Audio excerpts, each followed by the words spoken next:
Hey guys, tonight we begin with something very confusing. The pyramids.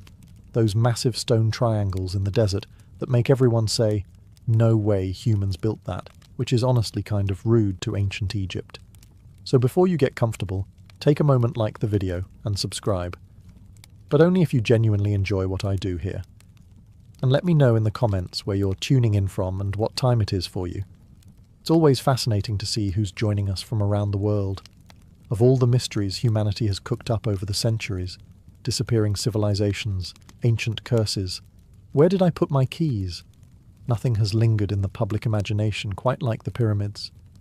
These colossal, desert-dominating triangles of limestone have been sitting there for over 4,000 years, minding their own business. And yet modern people still look at them and say, nope. Humans didn't do that. Impossible. Bring me the aliens. It's a question that refuses to die, because the pyramids themselves refuse to be subtle. They are unapologetically gigantic. They are mathematically precise. They are older than your entire family tree, your country, your language, and possibly your sense of fashion.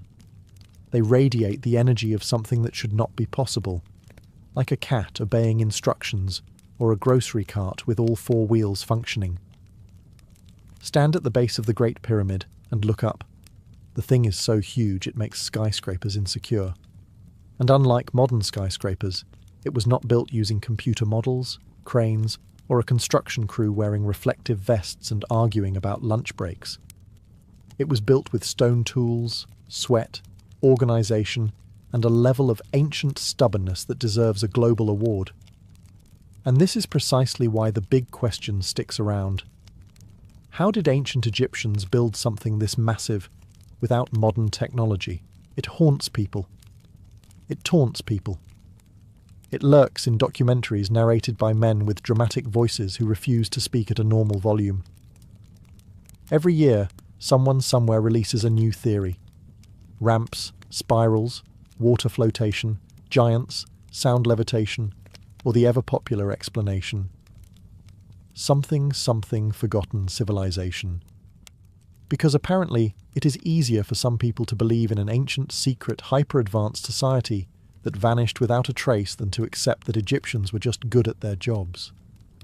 But here's the thing. The pyramids weren't miracles, and they weren't cosmic mysteries. They were engineering, brilliant, organized, relentless engineering, powered by tens of thousands of skilled workers who probably just wanted their wages, their bread rations, and a day off that never came. The pyramids have become symbols of mystery, but to the people who built them, they were construction projects. Massive ones, yes. Difficult ones, definitely. But not magical. Just, boss wants a giant stone triangle, so we're making a giant stone triangle. So the real question is not whether humans built the pyramids. It's how ancient Egyptians pulled off one of the greatest engineering achievements in human history. One perfectly placed block at a time. Let's clear up the biggest historical misconception right away. The pyramids were not built by enslaved people being whipped under the desert sun by a villainous overseer who looked suspiciously like he belonged in a badly researched Hollywood movie. That version of history survives only because filmmakers love dramatic scenery and because someone, somewhere, once said, "This is close enough," and thousands of people just went along with it. The truth is far more surprising, and honestly, much more wholesome. The pyramids were built by paid Egyptian workers. Yes, paid. As in wages, food rations, housing, time off, medical care, and work crews with supervisors who actually wrote performance reports on pottery shards. It was less slavery and more massive national construction project, run by people who were both committed and slightly terrified of disappointing the pharaoh. These workers weren't random citizens dragged off the street.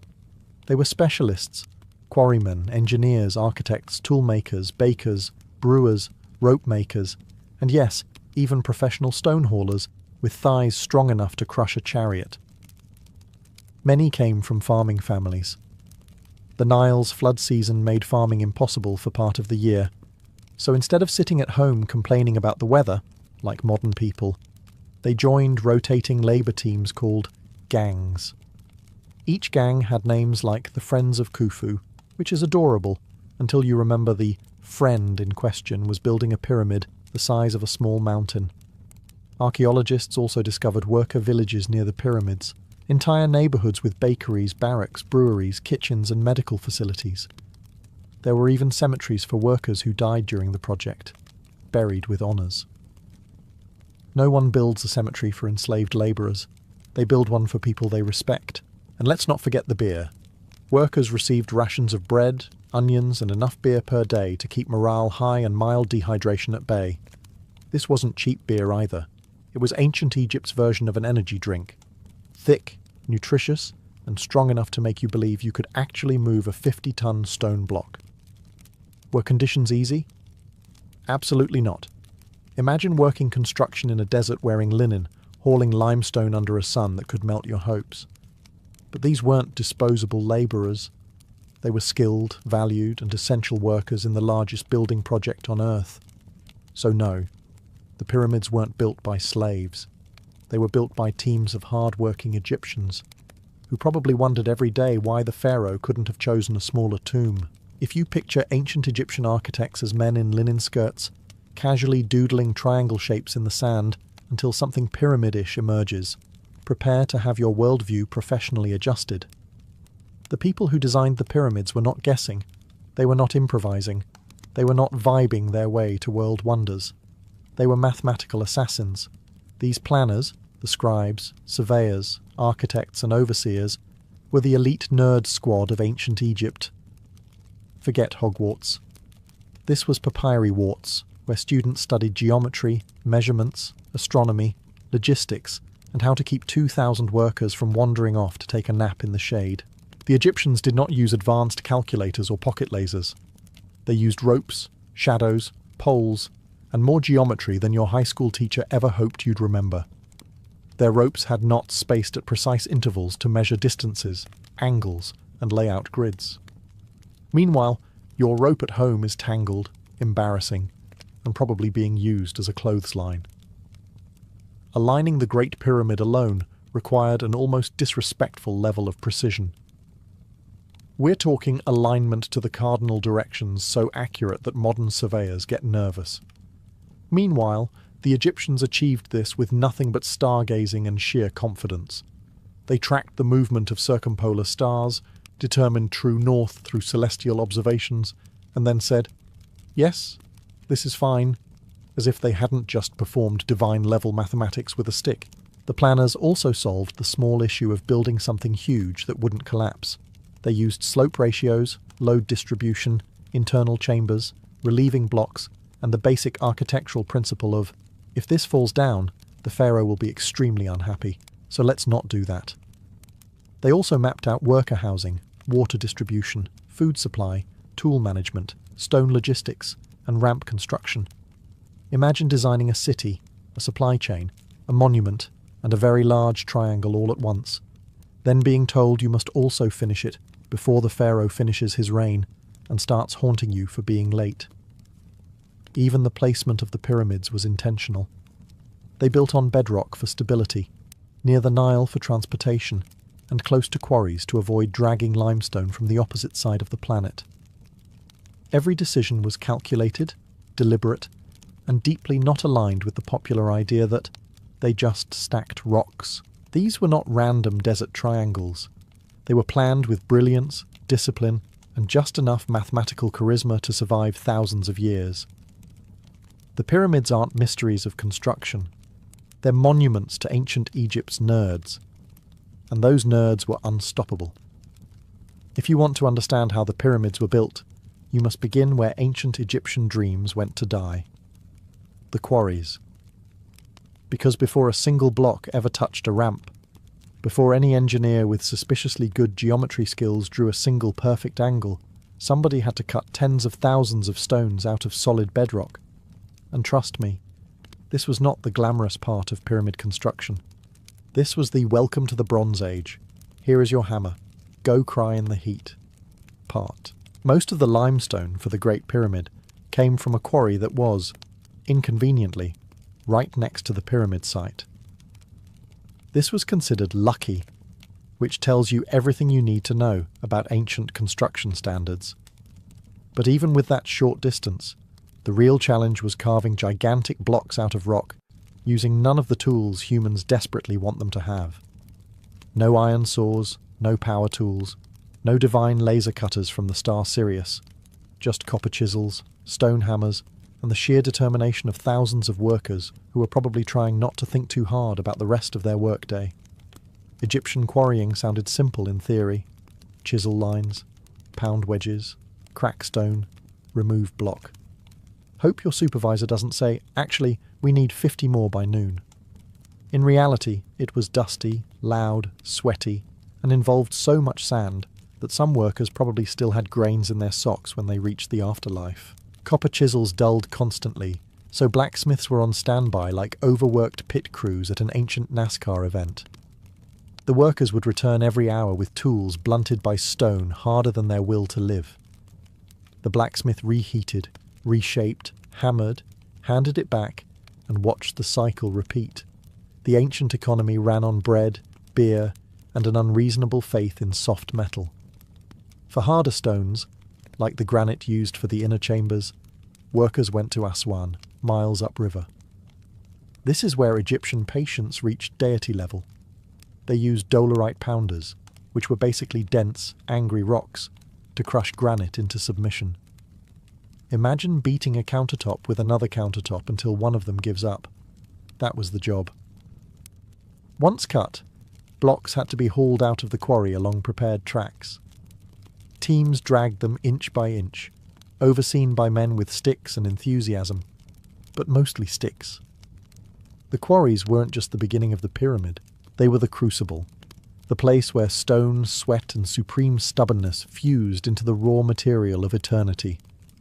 Moving multi-ton limestone blocks across the desert sounds like the kind of task that would require heavy machinery, an engineering degree, and at least 3 emotional support beverages.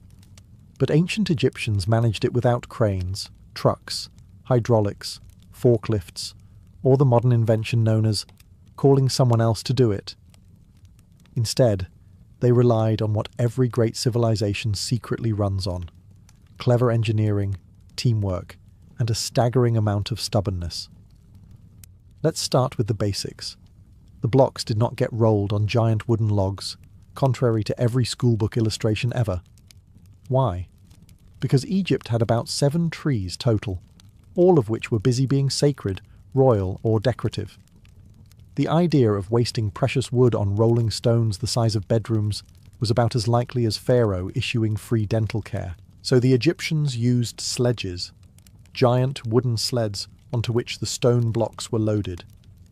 Workers pulled them using thick ropes, forming long, coordinated teams. And by coordinated, I mean dozens of men shouting at each other while attempting to move something heavier than their collective hopes and dreams.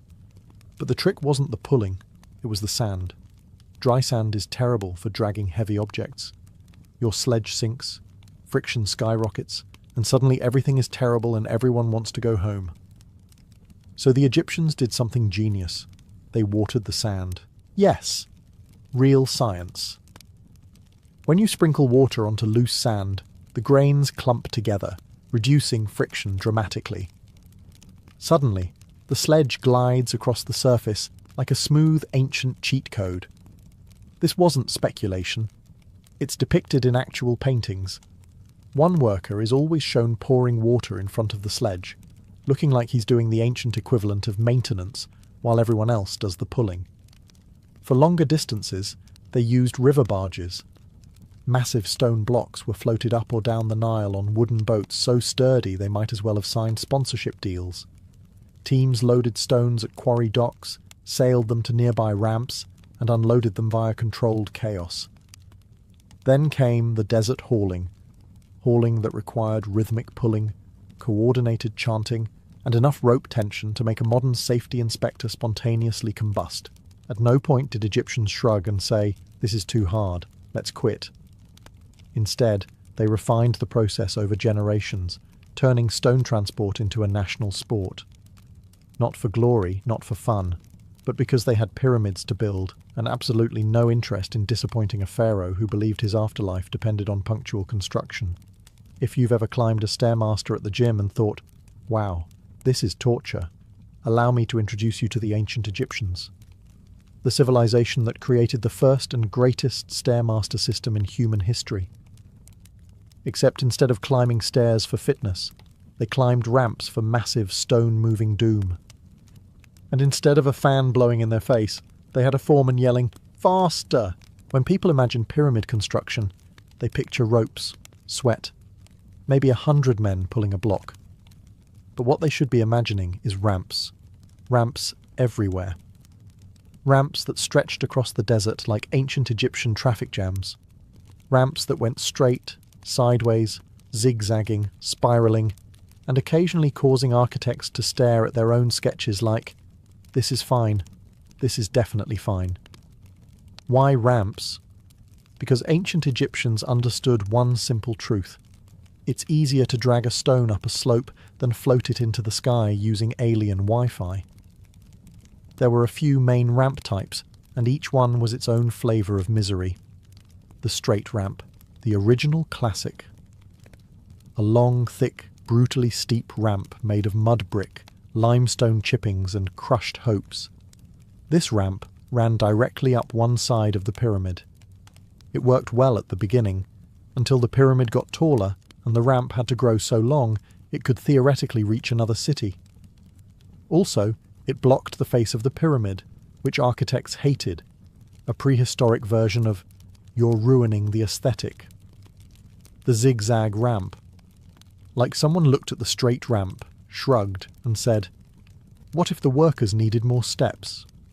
This ramp snaked back and forth up the pyramid sides, turning the job of dragging stone into a cardio workout so intense it should have come with complementary electrolytes. The spiral ramp, for the architect who wanted the workers to suffer, but in a more creative way. This ramp wrapped around the pyramid as it rose, like a giant sandstone unicorn horn. Great for elevation, terrible for visibility. Block haulers constantly bumped into each other like confused mountain goats. And the real genius? They kept adjusting the ramps as the pyramid grew. Build higher, extend the ramp. Build higher, adjust again. Workers didn't just build the pyramid, they built the thing that allowed them to build the pyramid. It was construction inside construction. A nightmare inside a bigger nightmare. But here's the thing. The ramps worked. Efficient. Powerful. Simple. Brutal. And all without treadmills, lifting belts, or a single gym membership.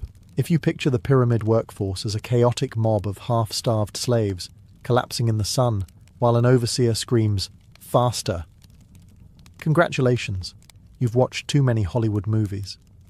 Reality was far more impressive, and honestly, more entertaining.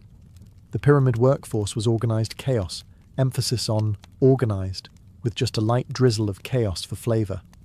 First, the workers weren't slaves.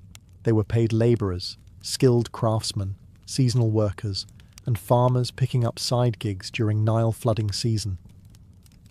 Think of it like ancient Egypt's version of construction workers, unionised farmers and part-time dads who got bored sitting at home. They even lived in designated workers' towns with bakeries, breweries, clinics and barracks. Yes, clinics.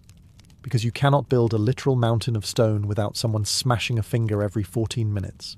These workers were divided into teams called gangs, each proudly naming themselves things like the Friends of Khufu or the Drunk but Determined Crew. Names that sound suspiciously like modern intramural sports teams. Every gang had its own hierarchy, supervisors, team leads, and scribes tracking who did what. Imagine someone spending 8 hours a day writing, Amenhotep moved 3 blocks, Kenru moved 2 blocks and then complained about his back. They had cooks preparing tens of thousands of loaves of bread per day, brewers making vats of beer, and butchers handling cattle so regularly that the butcher's area looked like a Bronze Age supermarket without refrigeration. Beer, by the way, was part of the workers' daily ration, hydration plus morale. The ancient Egyptians basically invented the concept of drink on the job. Workers came in different tiers. You had skilled stonecutters, the elite specialists, haulers, the muscle who dragged blocks with ropes, riggers, who coordinated lifts and pulls, water carriers, whose job was hydrating literally everyone and smoothing sand for sledges, and finally, the supervisors, whose job was pointing dramatically and saying, "Lift it, no, higher." Despite the scale, the system functioned astonishingly well. Workers rotated shifts, teams competed for efficiency, injuries were treated. They had medical records showing healed bones and long-term care. This was not a disposable workforce. This was a national treasure of manpower, logistics, and questionable ancient motivational speeches. Was it exhausting? Absolutely. Was it chaotic? Of course. But it was organised chaos, the kind that builds a monument so massive people thousands of years later insist it must have been aliens. The workers didn't just build pyramids. They built one of history's greatest case studies in teamwork. You don't pull multi-ton limestone blocks across the desert on an empty stomach. The ancient Egyptians understood this deeply, perhaps too deeply, because the pyramid builders were fueled by a diet that can only be described as carbs, more carbs, onions, and enough beer to stun a camel. Let's start with bread, the backbone of the ancient Egyptian food pyramid, which ironically powered the actual pyramids. Workers received rations of thick, heavy loaves that were basically ancient protein bars, if protein bars were made of wheat, grit, and enough calories to keep a human dragging stones from sunrise to sunset. This bread wasn't soft or fluffy. It was durable, indestructible. Some archaeologists have found bread so hard it could probably become a construction material. Then we have onions. Mountains of onions. Entire fields dedicated to fueling workers with this pungent miracle bulb. Why onions? Because they were cheap, grown everywhere, and, in the Egyptian worldview, full of spiritual protection. And also because onions are dense in calories and electrolytes, turning each worker into a surprisingly efficient, if extremely fragrant, labour machine. Next up, dried fish. Salty, chewy, and stored in quantities that suggest the Nile was providing an all-you-can-eat buffet. This fish delivered protein for muscle repair, and considering these workers were essentially human forklifts, muscle repair was not optional. Some modern reconstructions estimate that the average pyramid labourer burned over 4,000 calories a day. The fish didn't taste great, but it kept people alive long enough to keep pulling. And then we reach the star of the menu, the liquid MVP, the fuel that made everything possible, beer. Not modern, crisp, refreshing beer. No. Ancient Egyptian beer was thick, bready, and nutritious, more like a drinkable loaf than a beverage, and workers consumed an estimated 4 litres per person per day. Hydration?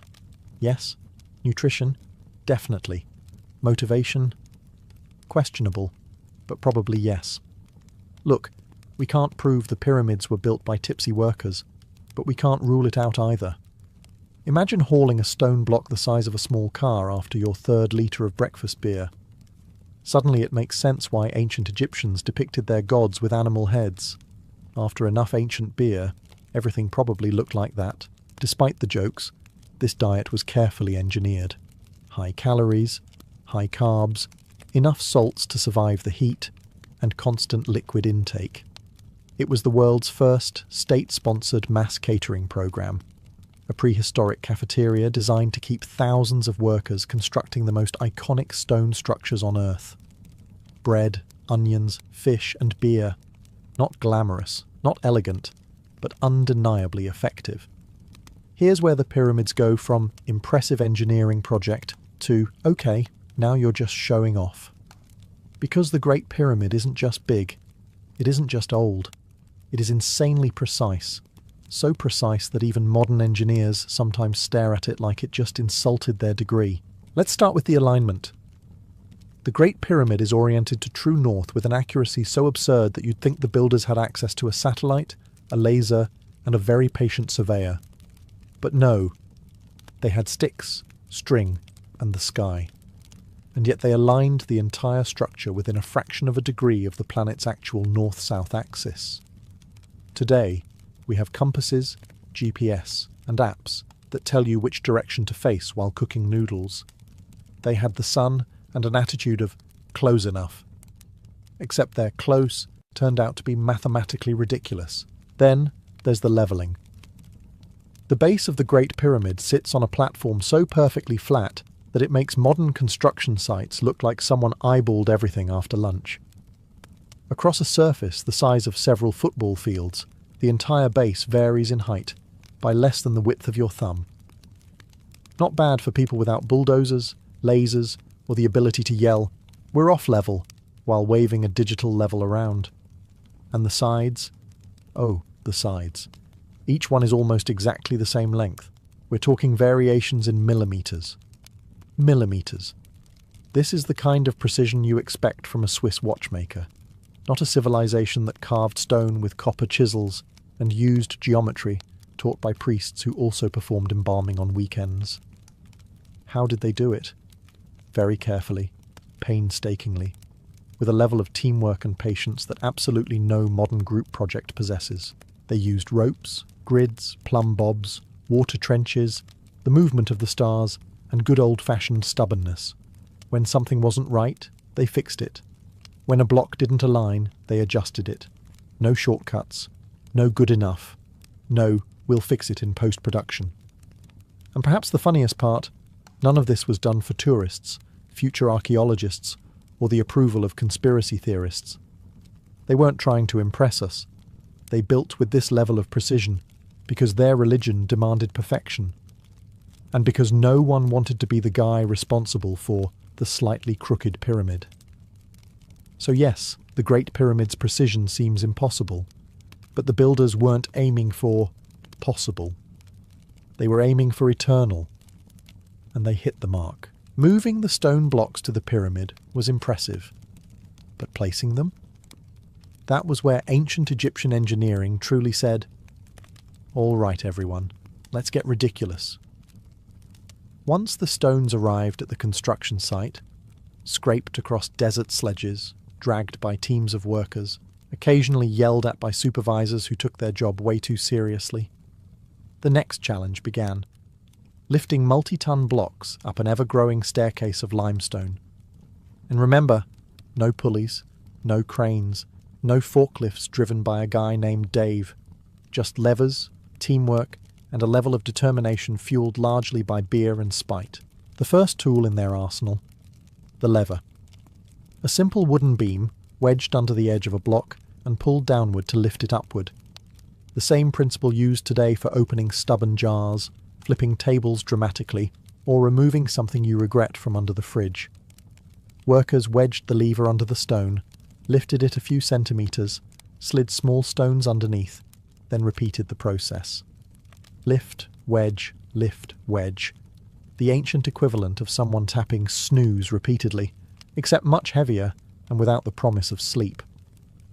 Next came the sledges, used not only for horizontal dragging, but also for short, controlled vertical adjustments. Teams positioned the block at the edge of the ramp or pyramid layer, then relied on coordinated pulling, guiding ropes, and a spiritual amount of grunting. Supervisors stood nearby, offering helpful commentary like, "Pull harder," "No, harder," and "Are you even trying?" The stones didn't magically click into position. They were coaxed like stubborn cats. Each block was adjusted with smaller stones acting as temporary supports, nudged gently with wooden mallets, and aligned with string grids stretched across the entire pyramid structure. And by string grids, we mean one worker holding a rope and squinting intensely while insisting he was perfectly straight. The most astonishing part? These blocks fit together with such tight precision that not even a knife blade can slip between them today. That means every time a block was slightly crooked, a team of exhausted workers had to adjust it, again and again, until the overseer said, "Yes, that'll do," or gave up pretending he could tell the difference. And as the pyramid grew taller, so did the difficulty. Workers hauled stones up ramps, lifted them into place, and adjusted them under brutal sun, swirling dust, and desert heat that absolutely did not care for their well-being. The fact that this process was repeated millions of times is the real miracle. Not aliens, not lost super technology, Just pure human strength, geometry, and the unwavering ancient Egyptian commitment to saying, higher. If the outside of the pyramids is impressive, the inside is where ancient Egyptian architects basically leaned over to the future and whispered, good luck figuring this out. Because while most people imagine pyramids as giant stone triangles with nothing going on inside, the truth is the opposite. They are stuffed with corridors, chambers, shafts, hidden passageways, and architectural decisions that scream, we're geniuses, but also slightly dramatic. Let's start with the King's Chamber, a room built entirely out of massive granite blocks, quarried from Aswan, sitting more than 500 miles away. Each granite beam weighs between 50 and 80 tons, which is roughly the size of a small whale, or a large argument. And somehow, Egyptians hauled them across the country, up ramps, and into the centre of the pyramid, without cranes, forklifts, or a group chat labelled Granite Squad. How did they do it? With ramps, platforms, and an attitude of relentless optimism. They likely created angled ramps that spiralled or zigzagged upward inside the structure. These ramps allowed workers to drag the beams horizontally rather than lifting them vertically, which is good, because lifting an 80-ton block straight up is the kind of thing that makes engineers lie down and rethink their life choices. Once inside the chamber area, the real magic happened. Using levers, rollers, sledges, and a whole lot of shouting, teams manoeuvred each granite block into place with millimetre-level precision. No hydraulics, no steel. Just physics, determination, and the ancient Egyptian version of co-worker pressure. But the crowning achievement, the thing that makes modern engineers mutter, okay, that's actually insane, is the system of relieving chambers above the King's Chamber. These stacked rooms, separated by massive stone beams, redistributed the weight of the pyramid so the chamber wouldn't collapse under the millions of tons of stone above it. It's basically an ancient shock absorber system, or the world's first "this building shall not crush the pharaoh" insurance policy. The brilliance is that the Egyptians didn't just build a chamber, they built a chamber with layers of architectural armour.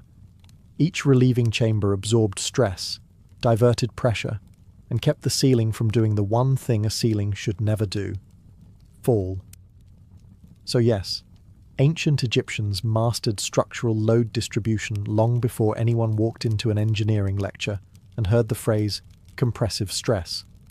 These people didn't just build monuments, they built puzzles that modern experts still argue about. And the best part, they made it look easy. If you imagine pyramid builders living in tents, chewing on sand, and collapsing in the desert, while someone with eyeliner shouts orders, please toss that image directly into the Nile. The actual daily life around the Giza construction area looked more like a bustling industrial town. Ancient, dusty, slightly chaotic, but surprisingly well managed. Workers didn't live in the middle of nowhere. They lived in a purpose-built workers' village, complete with straight streets, bakeries, breweries, kitchens, barracks, storage houses, and even neighbourhoods. It was the Bronze Age version of a company town, just with more sun and fewer vacation days. The bakeries alone were producing bread on an industrial scale. We're talking mountains of dough. Archaeologists found massive communal ovens so blackened from use, they looked like they'd been personally scorched by Ra himself. And the bread wasn't the dainty artisan loaf you see on Instagram. This was dense, brick-like, calorie bomb bread designed to fuel a human engine dragging multi-ton stones uphill. And the beer? Let's just say, OSHA would have had concerns. Workers drank around 4 litres of beer per day, which is absolutely a health hazard in the modern world, but was considered hydration with benefits in ancient Egypt. The beer was thick, nutritious, and mildly alcoholic. The perfect combination for a civilization that built wonders and probably had incredible tolerance. The workers' village also had butcheries, where cattle, sheep, and goats were processed to feed the massive workforce. Ancient Egyptians weren't starving on the job. They were eating meat, onions, fish, bread, and enough carbs to power the entire Philadelphia Eagles' offensive line. And then there's the medical care. Yes, real medical care. Archaeologists found skeletons with bone fractures that healed perfectly straight, which means someone at the site was basically acting as an ancient orthopedic surgeon. People with broken legs and arms weren't thrown aside. They were treated, rested, and returned to work once healed, which is more than certain modern employers can claim. The village wasn't just efficient, it was social. Workers ate together, slept in shared quarters, joked, argued, exchanged gossip, and almost certainly complained about supervisors, just like every worksite in human history. The walls even have graffiti, workers carving team names like the Friends of Khufu, which sounds less like a labour crew and more like an ancient bowling league. Daily life wasn't glamorous, but it wasn't miserable either.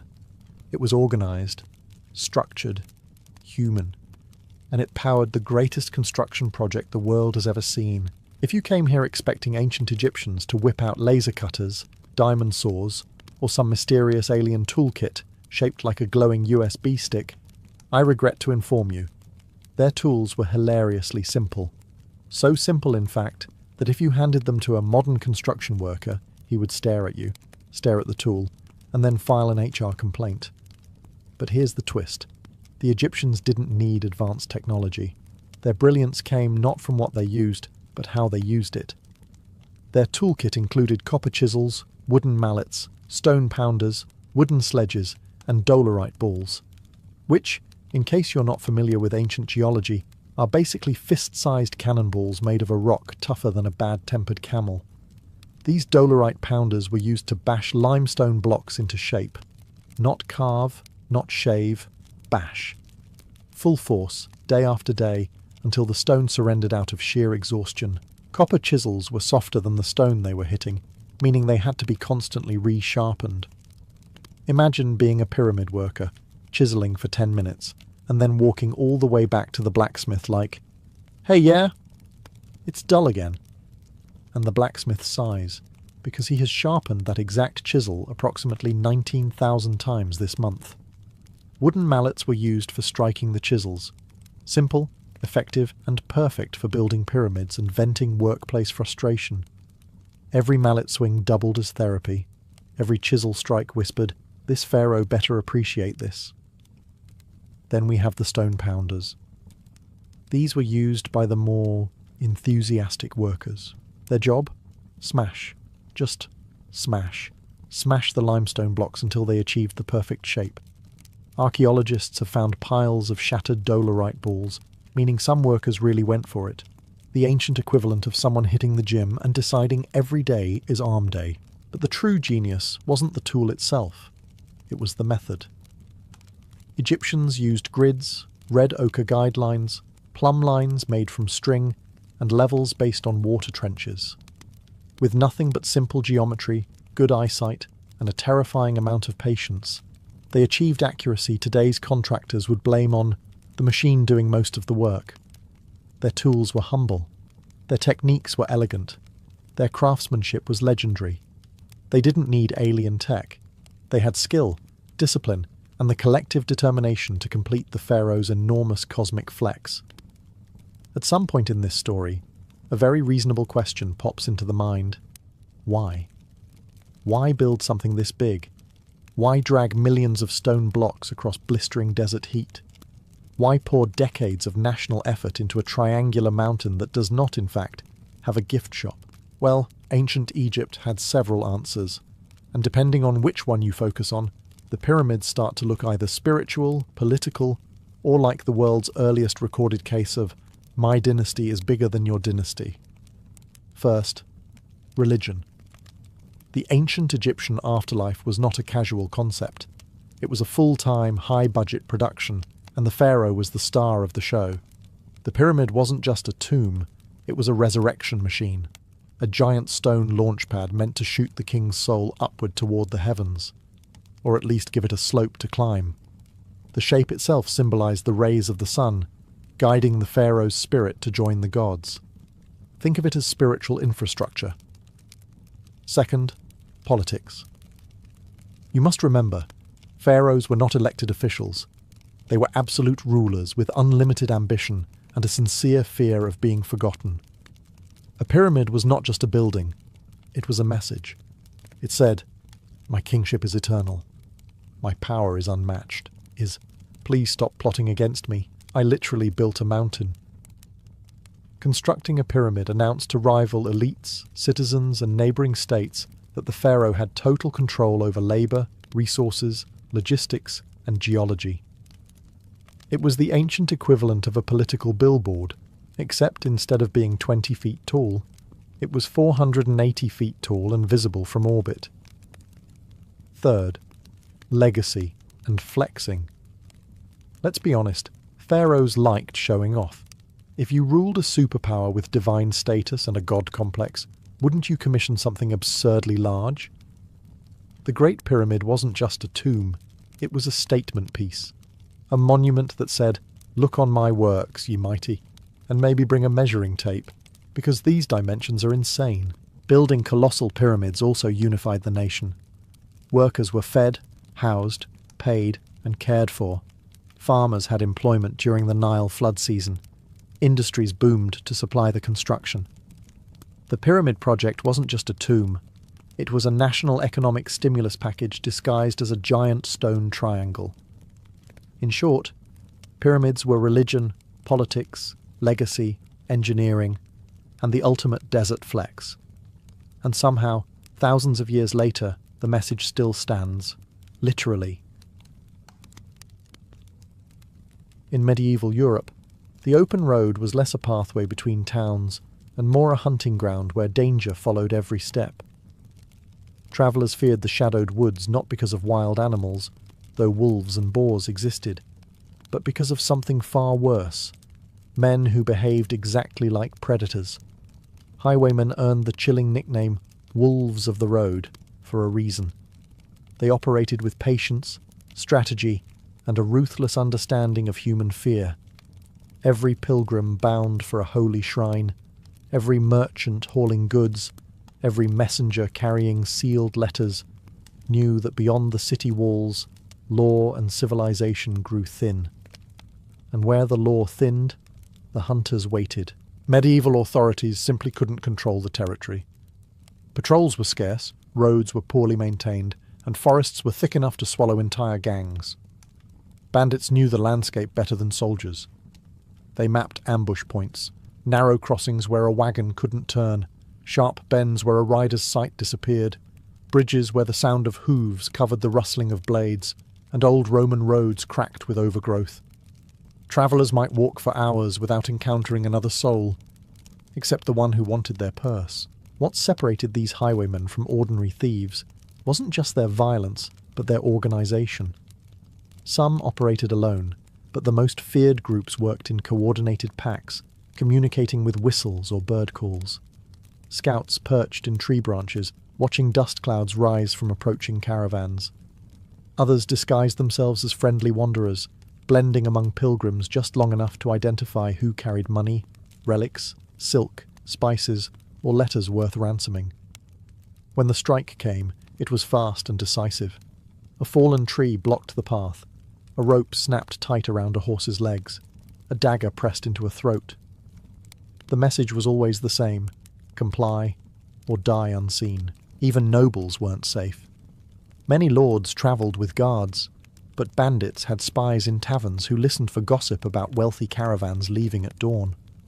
Some gangs even had informants inside monasteries and markets who traded information for a cut of the loot. If a noble carried coin or fine fabrics, the highwayman would know before the noble even saddled his horse. In this world, fear ruled the roads, and the wolves of the road thrived because they understood one fundamental truth. In medieval Europe, the journey itself was often more dangerous than the destination.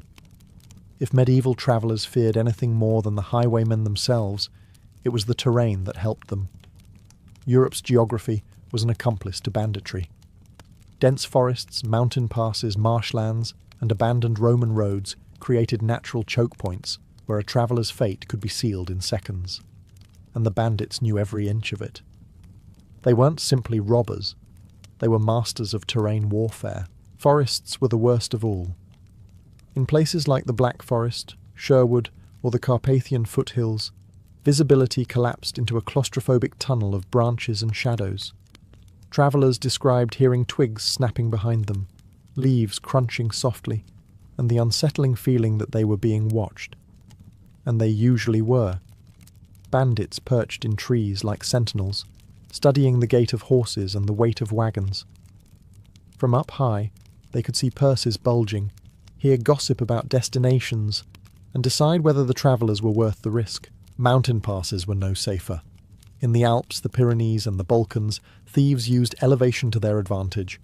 A single rock slide, often intentionally triggered, could trap an entire caravan between vertical cliffs. With nowhere to run, the victims faced a brutal truth. The highwaymen were above them, aiming arrows or rolling weighted stones. Even a small gang of 4 or 5 men could freeze a group of 20 in place through sheer positional superiority. Then there were the forgotten Roman roads, once symbols of imperial order, now crumbling corridors of danger. Over time, weeds, vines and roots split the stones, turning the paths into uneven hazards. But the old roadbeds still forced travellers into predictable routes. Bandits loved these. A fallen milestone became cover. An overgrown archway became a perfect hiding spot. The wilderness had swallowed the empire, but bandits had learned to thrive in the ruins of that swallowed world. The danger wasn't always a sudden attack. Sometimes it was a slow tightening of the noose. Travellers would notice unnatural quiet. No birdsong, no distant voices. Then they'd spot something odd. A broken wagon abandoned in the middle of the road, or a leather purse left on a stump as bait. Some cautious travellers turned back immediately. Others hesitated too long. That hesitation was all the bandits needed. In these landscapes, nature didn't merely hide the highwaymen, it empowered them. The environment itself became a weapon, turning entire regions of medieval Europe into ambush country, where the line between a safe journey and a fatal mistake was terrifyingly thin. While lone highwaymen occasionally lurked along medieval roads, the true terror came from organised gangs, groups bound not by loyalty or honour, but by survival, greed, and necessity. These were brotherhoods formed in the shadows, where each member understood one rule above all: trust no one, except the man whose blade protects your back. In a world where kings relied on armoured knights, bandit gangs created their own version of hierarchy, discipline, and brutal efficiency.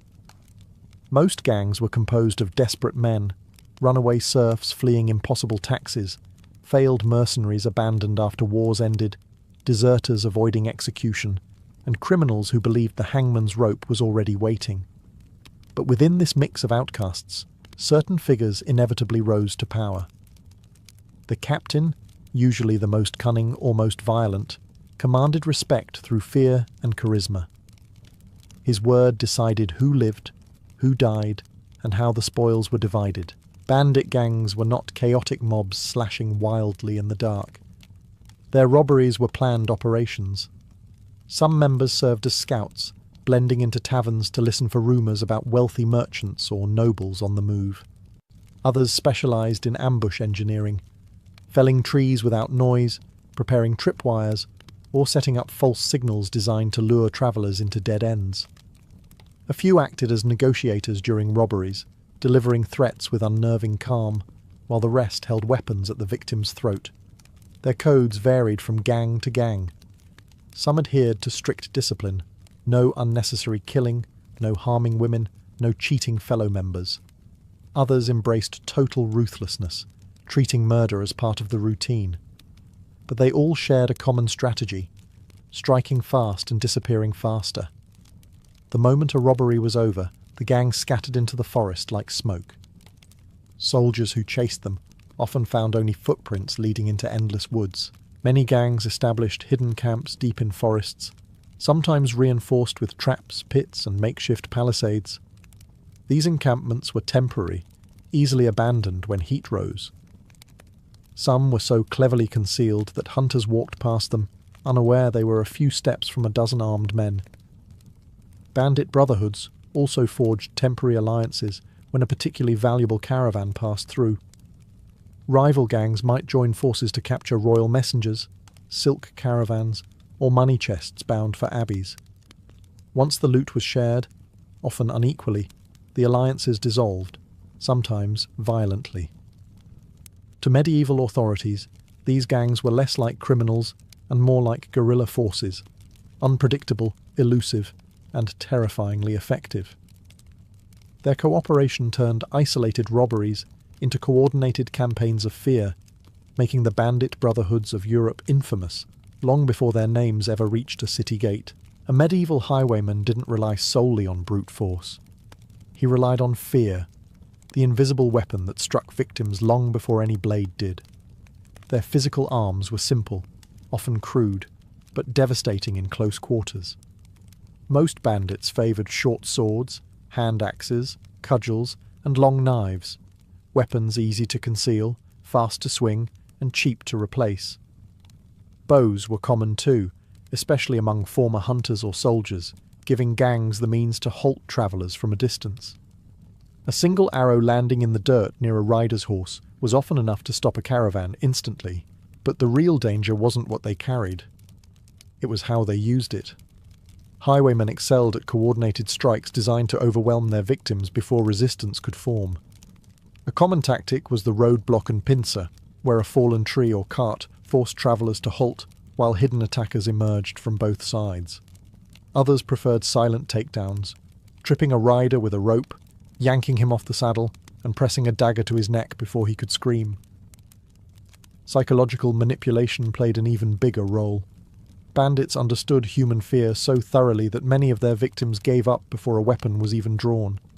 Some gangs carved symbols into trees, crude wolf heads, skulls or slashed crosses, signalling to travellers that they had entered claimed hunting territory. The symbols alone made horses skittish, and pilgrims whisper prayers. Then there were false cries for help. A bandit would lie on the road pretending to be a wounded traveller. When a kind-hearted pilgrim dismounted, rushing to assist, the wounded man whistled sharply, and the gang burst from the underbrush. Medieval chroniclers often lamented that compassion itself became a risk on the open road. Bandits also exploited lighting and sound. Dusk and dawn were ideal times to strike, when long shadows distorted shapes and human eyes struggled to distinguish friend from foe. At night, the thieves used rattling chains or animal calls to confuse their victims, making them think wolves or spirits were nearby. Superstition worked in the bandits' favour. A traveller who believed the forest was haunted was far easier to control. Even after a robbery, the gang's psychological warfare continued. They sometimes released a few victims intentionally, terrified survivors who would carry tales back to nearby towns. Those tales, often exaggerated in panic, served the bandits' purpose. They planted fear on the road long before the bandits themselves arrived. For the highwaymen, mastering fear was as essential as mastering steel. Their weapons wounded, but their tactics conquered. On medieval roads, danger didn't discriminate, but it certainly had preferences. Some travellers were irresistible targets, walking treasure chests wrapped in cloaks and prayers. Others were simply unlucky souls who crossed a bandit's path at the wrong moment. Each class of traveller faced its own particular nightmare. Pilgrims were the easiest prey. They travelled long distances, often on foot, carrying donations, relics, or coins for inns and shrines. Their simple clothing revealed little protection, and their devotion made them predictable. Pilgrims tended to follow established holy routes, and highwaymen mapped those routes with predatory precision. Bandits knew exactly where pilgrims would rest, where they would gather, and at which crossroads they would naturally slow down to pray. Some gangs even disguised themselves as fellow pilgrims, walking alongside their victims for hours before revealing their blades. Merchants faced a different terror. To a bandit, a merchant wagon was a rolling vault. Bales of cloth, barrels of salted fish, sacks of spices, wine, beeswax, leather goods, everything had resale value. Even the animals pulling the carts could be stolen and sold.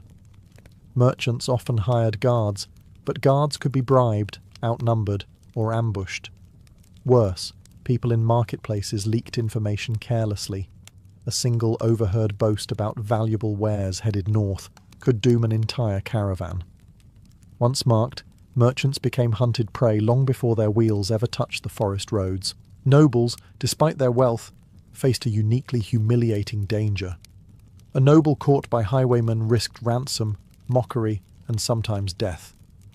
Bandits recognized aristocratic fabrics, jewelry, and signet rings instantly.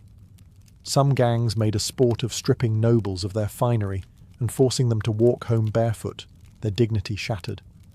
Others preferred ransom, knowing a baron's family would pay handsomely to retrieve him.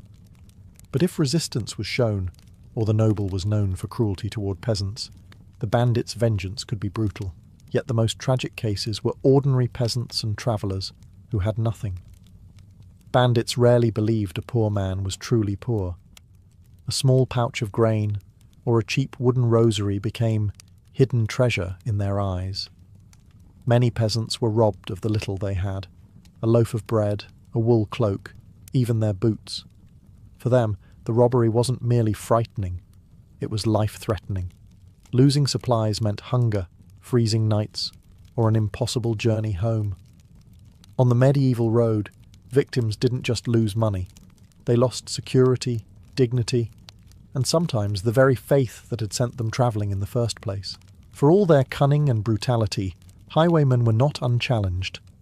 Medieval authorities, though often slow and underfunded, eventually struck back. Their response wasn't a single unified system. It was a patchwork of sheriffs, town militias, mounted patrols, and, in desperate times, hired mercenaries who hunted bandits for coin. Each force brought its own methods, limitations, and flaws. Sheriffs and bailiffs were usually the first line of defence. Their responsibility extended beyond towns into the surrounding countryside, but their power stretched thin. A sheriff could issue warrants, raise a posse, or follow a trail of tracks into the woods. But most lacked the manpower to chase organised gangs across miles of wilderness. Many sheriffs were older men, more experienced in tax collection than combat. Still, they understood the political pressure. Travellers demanded safer roads, merchants threatened to avoid certain regions, and nobles complained loudly when ransomed. So the sheriff rode out, knowing full well the bandits he sought might outnumber his men 3-1. Town and village militias added muscle when danger grew too bold. These were not professional soldiers, but blacksmiths, farmers, carpenters and apprentices armed with spears or wood axes. When caravans went missing, or a gang terrorised a popular route, the local lord summoned his people to clean the roads. The results varied. Sometimes the militia caught the thieves off guard, overwhelming them with sheer numbers. Other times the bandits melted into the forest before the militia even arrived. The villagers returned home tired, frustrated, and often mocked for failing to stop ghosts. Then there were the mercenary hunters, the most dangerous enemy bandits could face. Kings, wealthy merchants, and powerful abbeys hired these men during periods of extreme banditry. Many were hardened veterans from recent wars, comfortable in chainmail and skilled with bow and blade. Unlike sheriffs, they weren't bound by legal niceties. Their orders were simple: track the gang, corner them, and make an example. Some mercenaries returned to towns with severed bandit heads on their saddles to collect payment.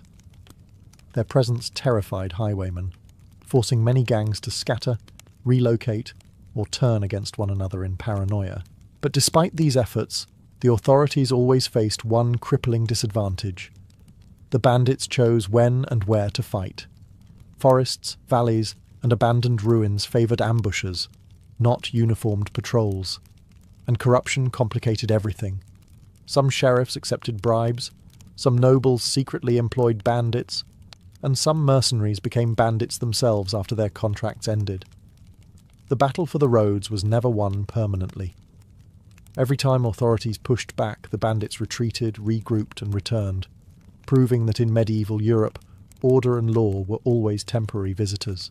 When medieval authorities finally caught a highwayman, justice did not arrive quietly. It arrived loudly, publicly, and theatrically, because punishment wasn't only about retribution.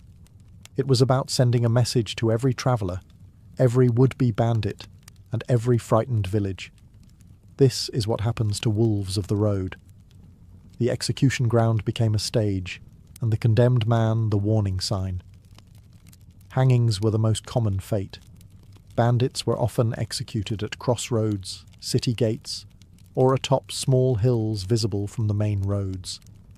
These weren't chosen randomly. Travellers were meant to see the bodies swinging in the wind. Chroniclers describe lines of corpses left until they rotted, their bones clacking together like grisly wind chimes. It was crude psychological warfare aimed at discouraging future criminals, but to some hardened bandits, a hanging corpse simply proved the risk of the profession, not a deterrent. Gibbets made the spectacle even more terrifying. A gibbet was an iron cage where a bandit's dead, or sometimes barely living body, was placed and left to decay. Crows circled above, feeding on the remains, while people whispered the thief's story to one another. A gibbet could remain for years, rusting beside a road, reminding generations of travellers of crimes long extinguished. Children grew up staring at the cage, told that the road wolves ended their lives inside it. For especially violent gangs, authorities reserved harsher punishments. Dismemberment, branding, or breaking on the wheel were used to communicate that this particular criminal had done more than steal. He had violated order so severely that his death needed to be memorable. Branding a surviving bandit's cheek or forehead marked him permanently, ensuring no village or tavern would ever welcome him again. These branded men often returned to the forests, joining new gangs out of necessity, feeding the very cycle authorities tried to stop. Yet justice wasn't always pure. False accusations were common. A traveller found with a dagger and a purse of coins could be mistaken for a robber, especially if no one spoke for him. Some lords executed peasants merely to prove they were enforcing the law, and corruption ran deep. A wealthy bandit could bribe his way to freedom, while a desperate beggar might hang for stealing a loaf. Despite the brutality, medieval justice never fully conquered road crime. For every body suspended at a crossroads, 2 more outlaws seemed to take up the fallen man's path. Public punishment created fear, but it also forged legends, turning common criminals into grim folk heroes, whispered about long after their bones were dust. Not every highwayman vanished into an unmarked grave or rotted in a gibbet. Some escaped the ropes of justice not by cunning or steel alone, but through transformation, from criminal to legend. Medieval Europe loved stories, and the darker the figure, the brighter his myth became. Across villages and taverns, ballads turned thieves into rebels, murderers into avengers, and road wolves into folk heroes whose deeds were exaggerated with every retelling. Robin Hood is the most famous example, though his true origin is buried in fragments of outlaw ballads and medieval court records. Whether he was a single man or a collection of tales tied together, his legend thrived because it offered something the common people craved: a hero who robbed the rich, mocked corrupt sheriffs, and protected the weak. In an age where authority was often cruel and justice was unequal, people wanted to believe such a man existed. And so they did. But Robin Hood was far from alone. In Germany, the Schwarzer Hans stories told of a highwayman who targeted cruel lords and spared poor travellers. In France, ballads celebrated Guillaume le Loup, the wolf of the Ardennes, said to move through forests with supernatural silence. In Eastern Europe, tales of outlaws like Fekete Pal painted them as romantic rebels resisting tyrannical nobles. None of these men were saints, most were hardened killers. Yet their legends softened them, stripping away brutality and replacing it with righteousness. What fueled these transformations? Resentment. Peasants and townsfolk were crushed by taxes, tithes, and hungry winters. Bandit stories gave them a fantasy of justice, someone striking back against the powerful. Even clergy contributed to the myth-making. A priest might condemn outlaws from the pulpit, but he couldn't stop parishioners from whispering admiration around hearths at night. Some legends grew because bandits themselves manipulated their image. Outlaws who spared certain travellers or shared a fraction of their loot earned reputations as noble thieves. Others cultivated fear, spreading rumours that they commanded spirits, wolves, or forest demons. Fear kept victims obedient, or kept informants silent. Ironically, the harsher authorities punished highwaymen, the stronger their legends grew. A bandit hanged at a crossroads became a symbol, either of justice or of rebellion. Stories embellished his final moments. How bravely he stood, how boldly he cursed a corrupt sheriff, how he smiled as the noose tightened.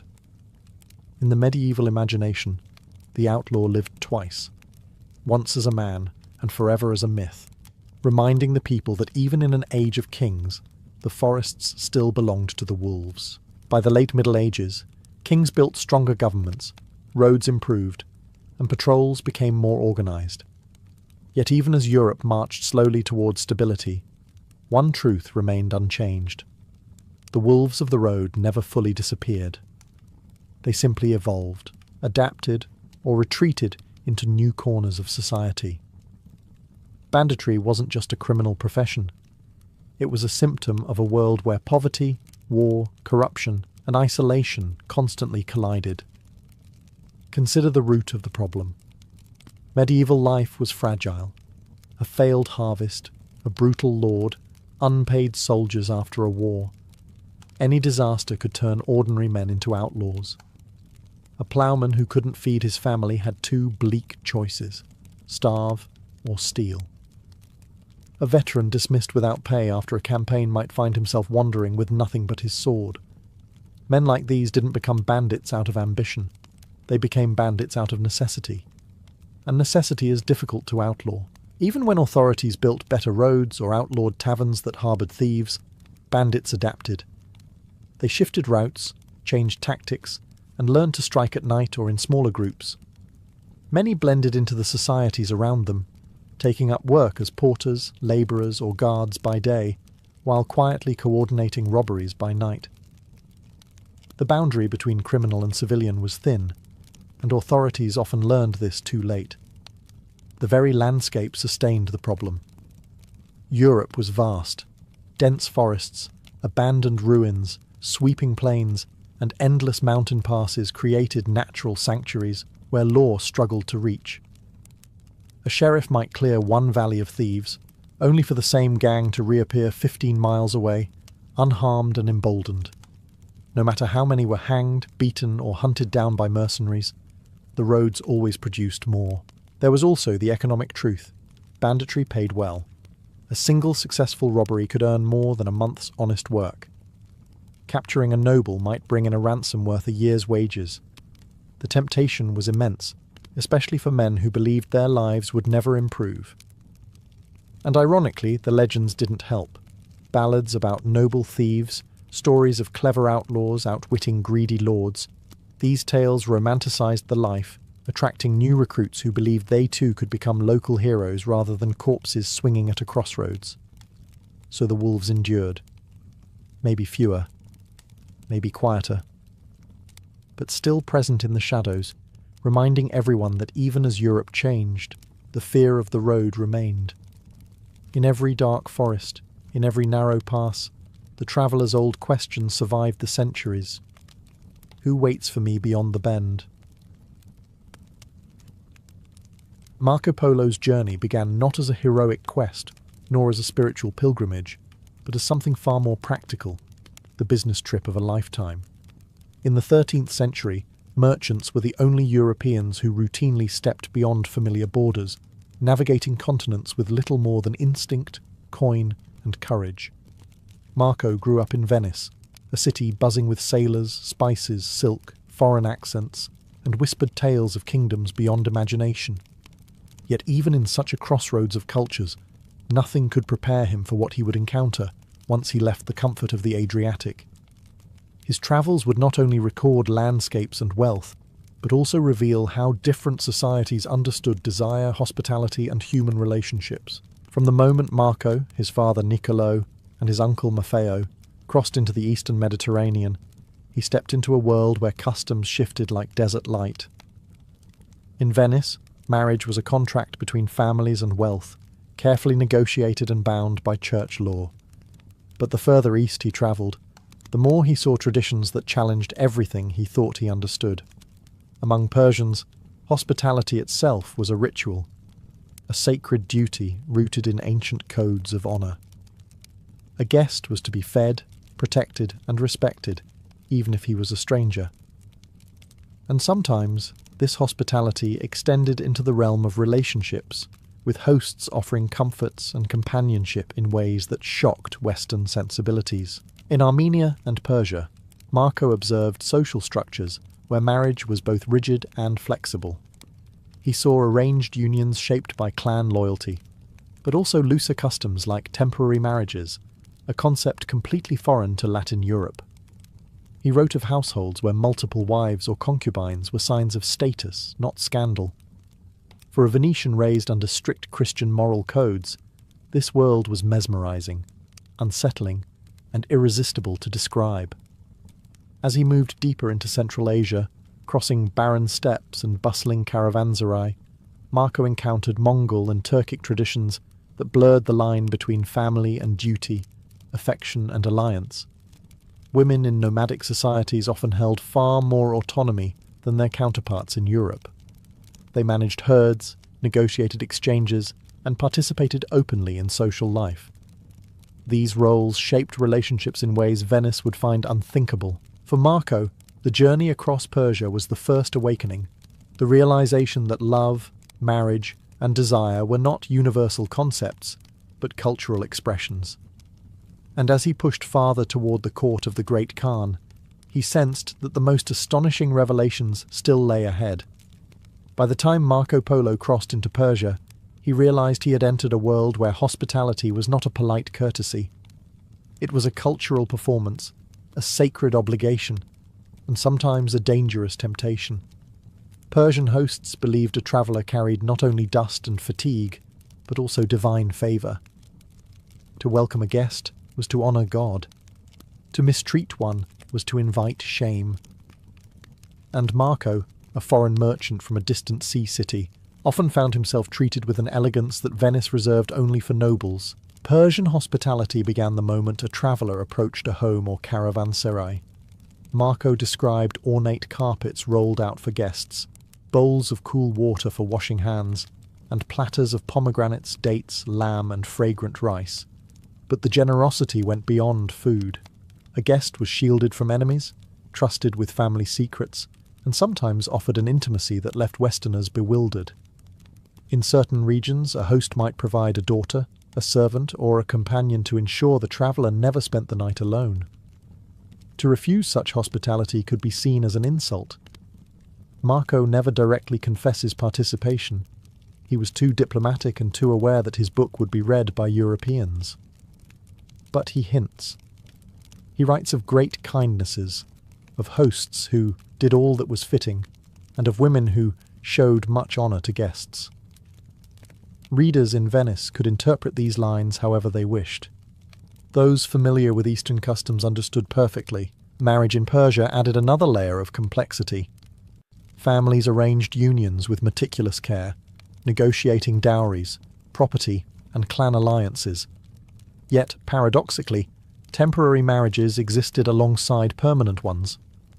These short-term unions, lasting days or months, were considered lawful and respectable in certain regions. To Venetian eyes, this was shocking. To Persians, it was simply practicality shaped by centuries of tradition. Concubinage, too, was common. Wealthy men kept concubines not merely for pleasure, but to expand their households, secure heirs, and strengthen alliances. Women in these roles often held significant influence within the home, something Marco observed with fascination. They were not prisoners. Many were skilled in music, poetry, negotiation, and household management. As Marco moved from village to village, hosted by merchants, nobles, and caravan leaders, he learned that relationships in Persia were fluid, layered, and deeply tied to concepts of honour and hospitality. A guest was not simply fed. He was absorbed into the rhythm of the household, and Marco, ever the curious observer, recorded it all with a mixture of awe, restraint, and intrigued ambiguity. Persia showed him that hospitality could be sensual, political, and profoundly human, and it prepared him for the even stranger customs that awaited along the Silk Road. For Marco Polo, Persia was only the beginning. As he and his family moved deeper along the Silk Road, the world around him transformed into a living artery. Caravans stretching for miles, camels groaning beneath mountain winds, and travellers from every culture sharing food, gossip, and desire under the same roof. This roof was the caravanserai, the great crossroads of Asia, where relationships were forged not through bloodlines, but through shared danger and survival. A caravanserai wasn't just an inn, it was a universe. Travellers from China, India, Arabia, Armenia, and Central Asia slept side by side in vast stone courtyards built like fortresses. Marco described them as large enclosures with strong gates, and those gates mattered. Once they closed at dusk, no one entered, no one left. Inside, the night became a swirl of humanity, merchants bargaining late into the dark, cooks roasting meat over open fires, musicians plucking foreign instruments, and storytellers spinning tales of deserts, demons, storms, and silk. Relationships here were shaped by necessity. The road was too dangerous to travel alone, so temporary brotherhoods formed. A Persian horse trader might team up with a Chinese silk merchant for protection. An Armenian pilgrim might join a Mongol caravan for safe passage. Marco learned quickly that alliances shifted constantly. Today's protector could become tomorrow's rival. Yet each night, these alliances were reinforced through rituals, sharing bread, exchanging news, and engaging in the subtle dance of trust. Caravanserai life also carried an undercurrent of intimacy. Strangers thrown together often sought comfort in companionship. Women travelling with caravans for trade or service played crucial roles in maintaining the social life of the journey. Some were entertainers or musicians, others were servants who brought warmth to cold desert nights. Marco hints gently, never explicitly, at these encounters.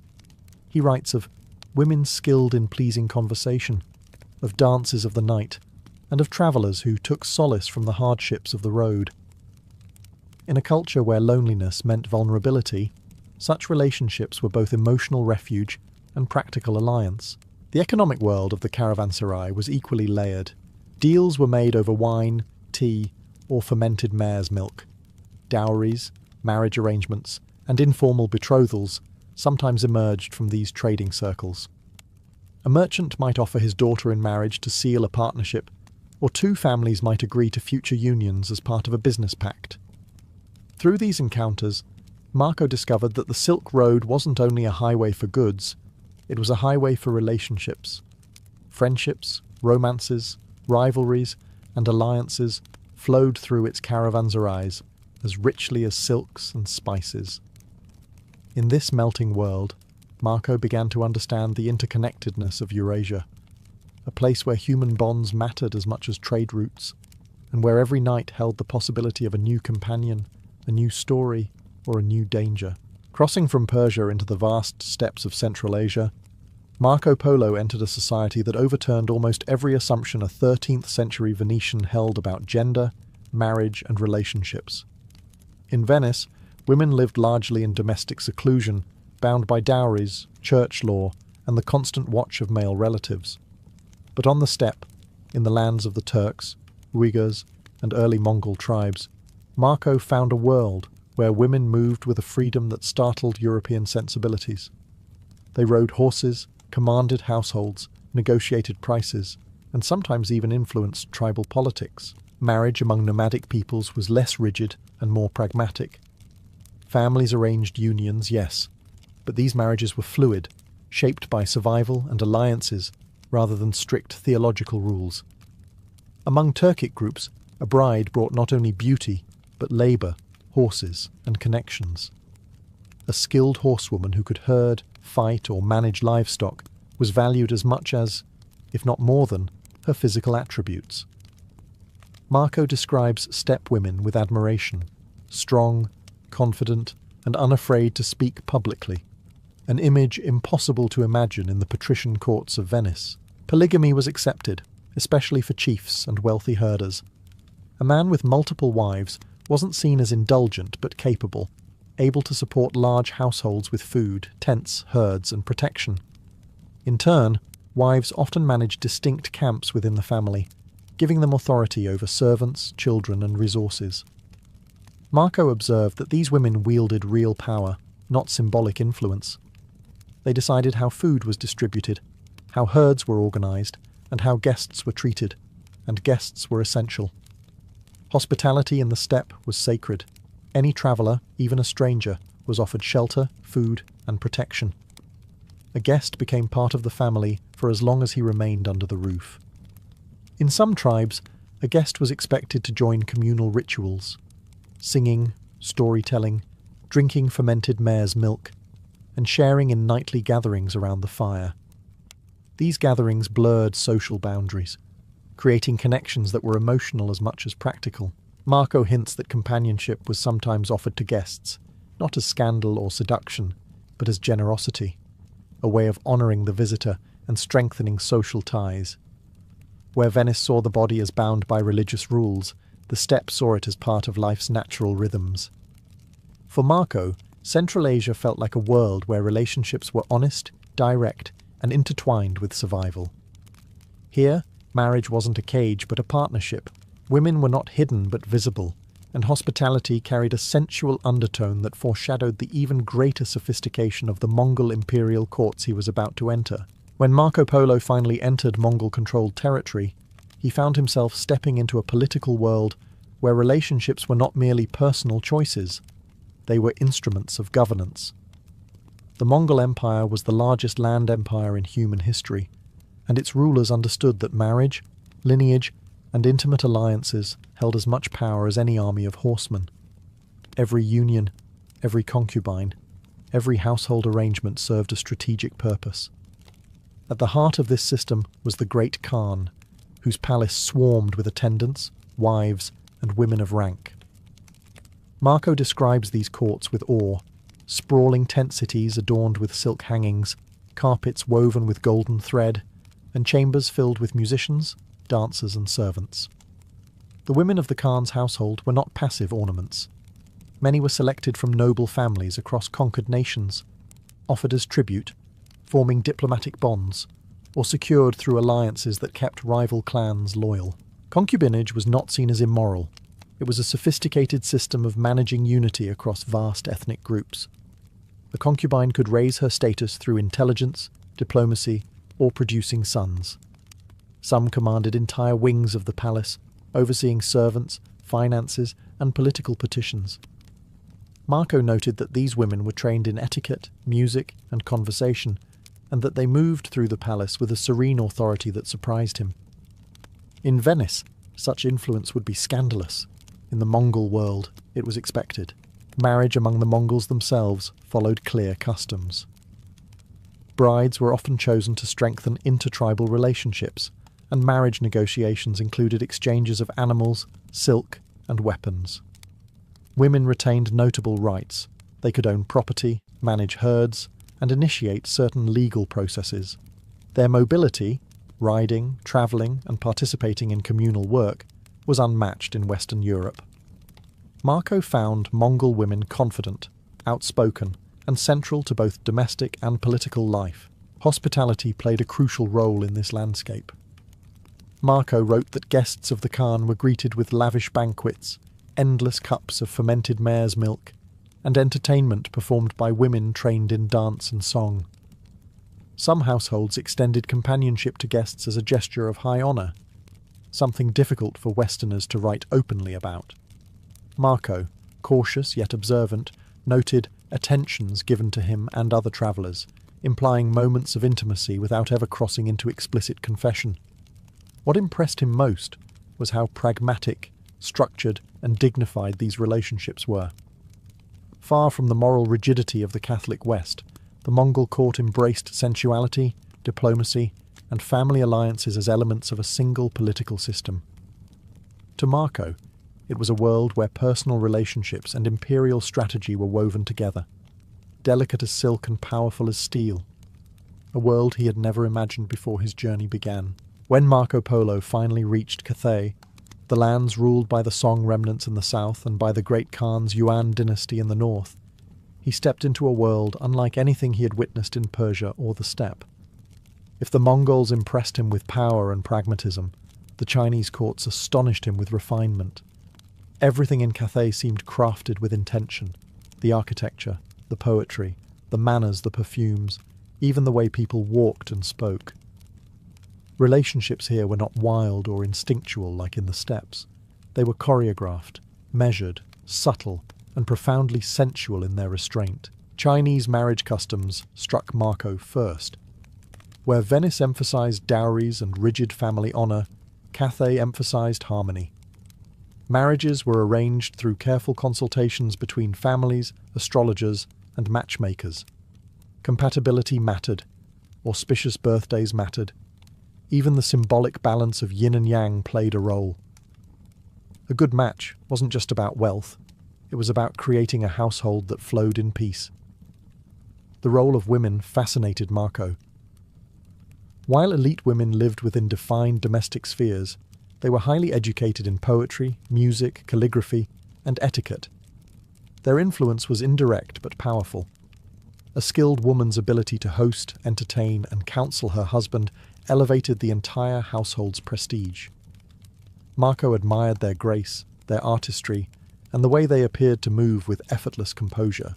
Then there were the courtesans, women trained in refined conversation, music, and poetry, who entertained merchants and nobles in tea-houses or private gardens. Unlike concubines in Mongol courts, courtesans in Cathay were cultural performers, serving as symbols of urban sophistication.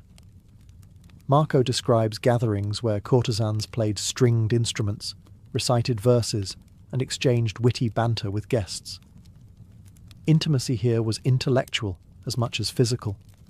A meaningful glance or a whispered poem carried more weight than bold displays of affection.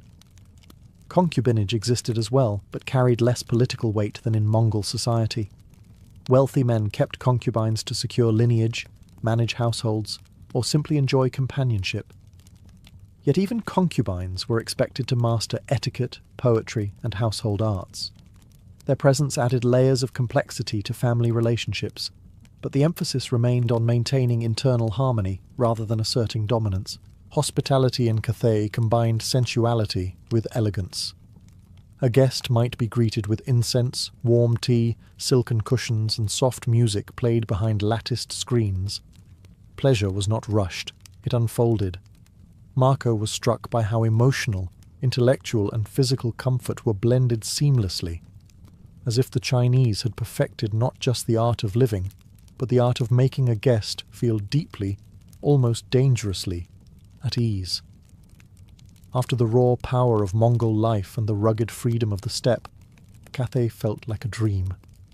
A world where relationships were polished into art forms, and where desire expressed itself through poetry, ceremony, and the soft rustle of silk. To understand Marco Polo's experiences at the Mongol Chinese court, one must enter the private world behind the silk screens. The women of the Great Khan. Their lives were wrapped in luxury and protocol, yet they wielded influence far beyond what Western chroniclers imagined. Marco's descriptions are cautious, but between the lines he reveals a world where intimacy was political currency, femininity was cultivated like an art, and beauty was both celebrated and regimented. Each year, across the vastness of the empire, officials selected the most accomplished young women to send to the Khan's court.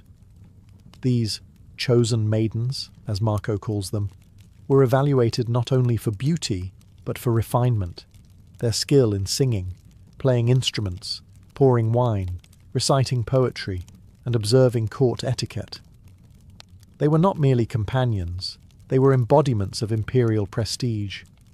Families viewed selection as an honour, a chance for their daughter to ascend into the highest circles of power.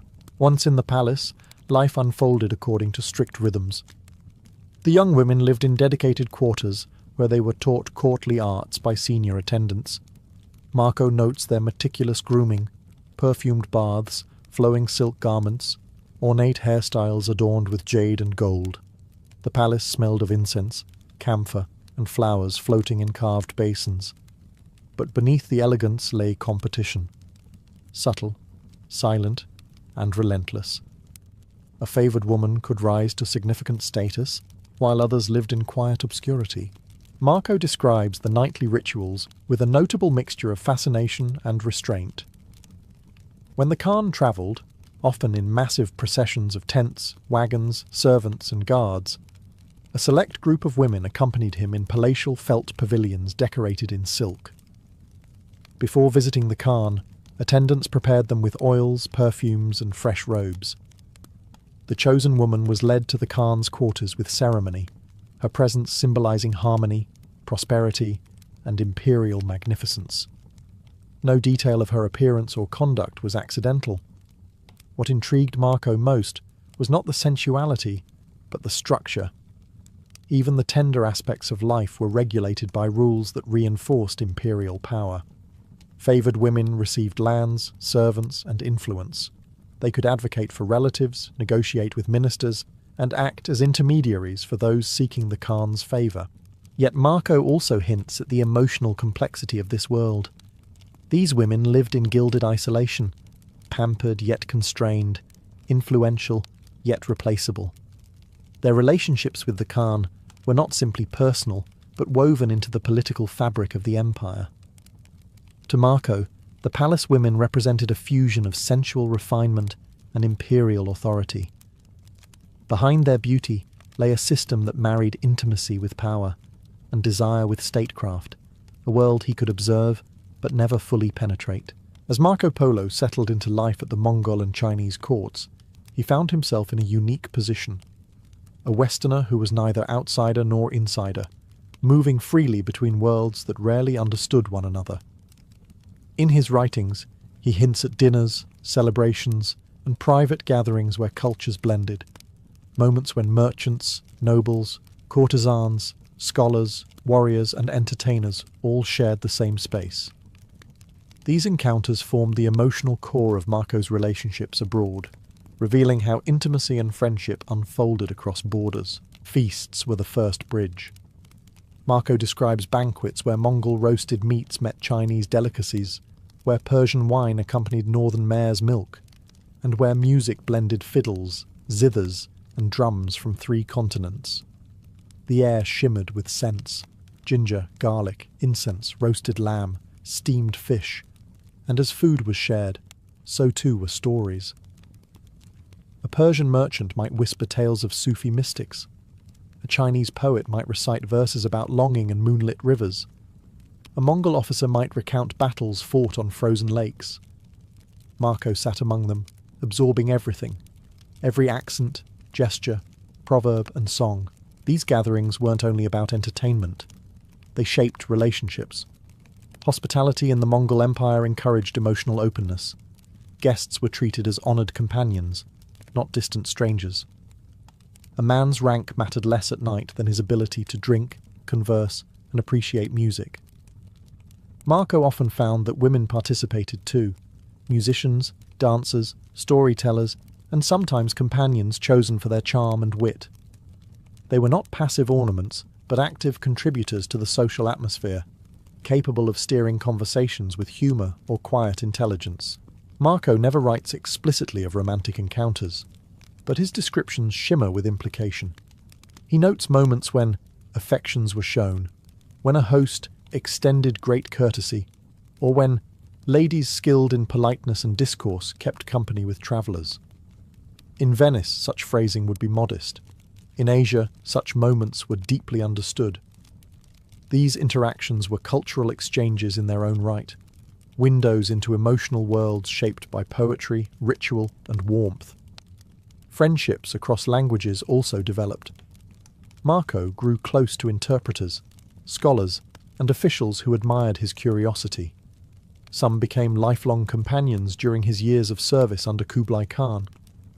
They debated philosophy, traded jokes, exchanged small gifts, and forged a sense of brotherhood impossible to replicate on the dangerous roads of Europe. By living between cultures, Marco experienced a kind of emotional expansion. He learned that hospitality could be sensual, intellectual, or deeply familial, and often all 3 at once. These encounters taught him not only how to travel Asia, but how to belong to it, if only briefly. When Marco Polo finally returned to Venice after more than 2 decades abroad, he came home as a stranger. He was no longer the young merchant who had left the Adriatic. He was a man shaped by deserts, courts, steppe feasts, Chinese gardens, and Mongol diplomacy. Venice, with its stone alleyways and familiar canals, must have felt both comforting and impossibly small. Yet the greatest distance wasn't geographic, it was emotional. Marco carried with him a lifetime of relationships built across cultures, languages, and worlds that his fellow Venetians couldn't imagine. His book, Il Milione, reflects this divide. Venetian scribes wanted marvels, palaces of gold, paper money, giant birds, and invisible trade networks. Marco gave them those. But what he hinted at, carefully, almost shyly, were the human connections he left behind. The friends who guided him through mountain passes. The scholars who debated philosophy with him in Kublai Khan's halls. The entertainers and courtesans whose music eased the loneliness of foreign lands. The women he admired for their grace, strength, or quiet authority. He writes of them indirectly, as if speaking too clearly might betray a promise or break a memory. He describes women of great courtesy, companions in night feasts, maidens skilled in arts, and great favours shown to guests. These passing phrases reveal more than they conceal. Marco was a diplomat. He knew better than to scandalise European audiences with explicit stories. Yet he could not erase the warmth, complexity, and sensual sophistication of the relationships he encountered. Back in Venice, his tales were so extraordinary that many accused him of invention. But what they doubted was not the geography. It was the intimacy. How could a Venetian merchant truly understand the marital diplomacy of the Mongols, the intellectual courtesans of Hangzhou, or the firelit hospitality of Persian homes? How could he speak credibly of a world where women negotiated alliances, where companionship was offered as honour, where relationships were rituals shaped by dynasty, poetry, and empire? And yet, he did. The greatest irony of Marco's life is that the relationships he formed in Asia were more meaningful than many he found at home. His marriage in Venice was respectable, but it lacked the wonder he once knew on the Silk Road. His memories of palace singers, Mongol attendants, Chinese hostesses pouring tea by candlelight, and steppe women riding like queens, likely lingered long after he became Il Milione, the storyteller others doubted. In the end, Marco Polo did not merely record the geography of Asia. He recorded its hearts. And long after he left Cathay, part of him never returned. Mark Antony entered the world in 83 BCE, at a moment when the Roman Republic was already cracking under the weight of its own ambition. Civil wars, political murders, and rival strongmen had turned Rome into a battlefield disguised as a city. Antony's family belonged to the ancient gens Antonia, noble in lineage but ruined in finances. His father died young, leaving behind debts, fading status, and a restless son with more pride than money. The streets became Antony's first school, and Rome's chaos became his first mentor. From an early age, Antony stood out. He was tall, broad-shouldered, athletic, and so naturally charismatic that even seasoned soldiers later remarked how the man could electrify a crowd with a joke or a roar. Yet for all his promise, young Antony nearly destroyed himself before his life even began. He drank too much, gambled too hard, chased women too boldly, and surrounded himself with friends even wilder than he was. Rome whispered that Antony was wasting his talent. Rome was wrong. He was sharpening it. Military service saved him. When Antony fled his debts by joining the cavalry in Syria, he found a world where discipline, danger, and daring finally aligned with his nature. On the battlefield, Antony transformed.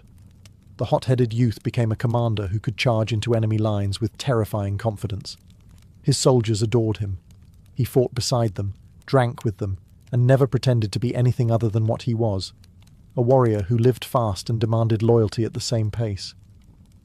But Antony's destiny changed the moment he crossed paths with Julius Caesar.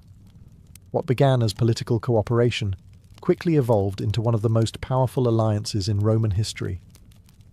Caesar recognized Antony's greatest strengths: courage, loyalty, charisma, and an instinctive ability to sway the Roman masses.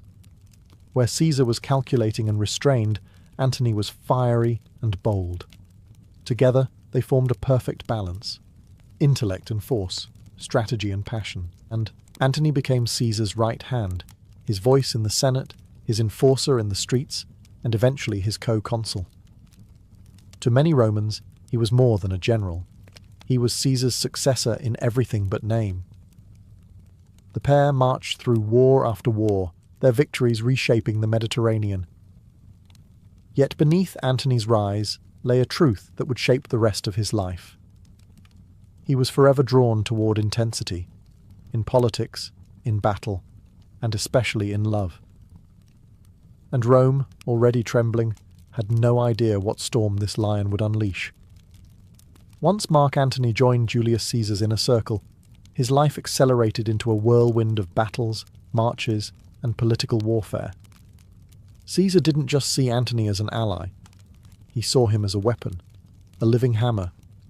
And wherever Caesar struck, Antony was the force that made the blow land harder. During the Gallic Wars, Antony became indispensable.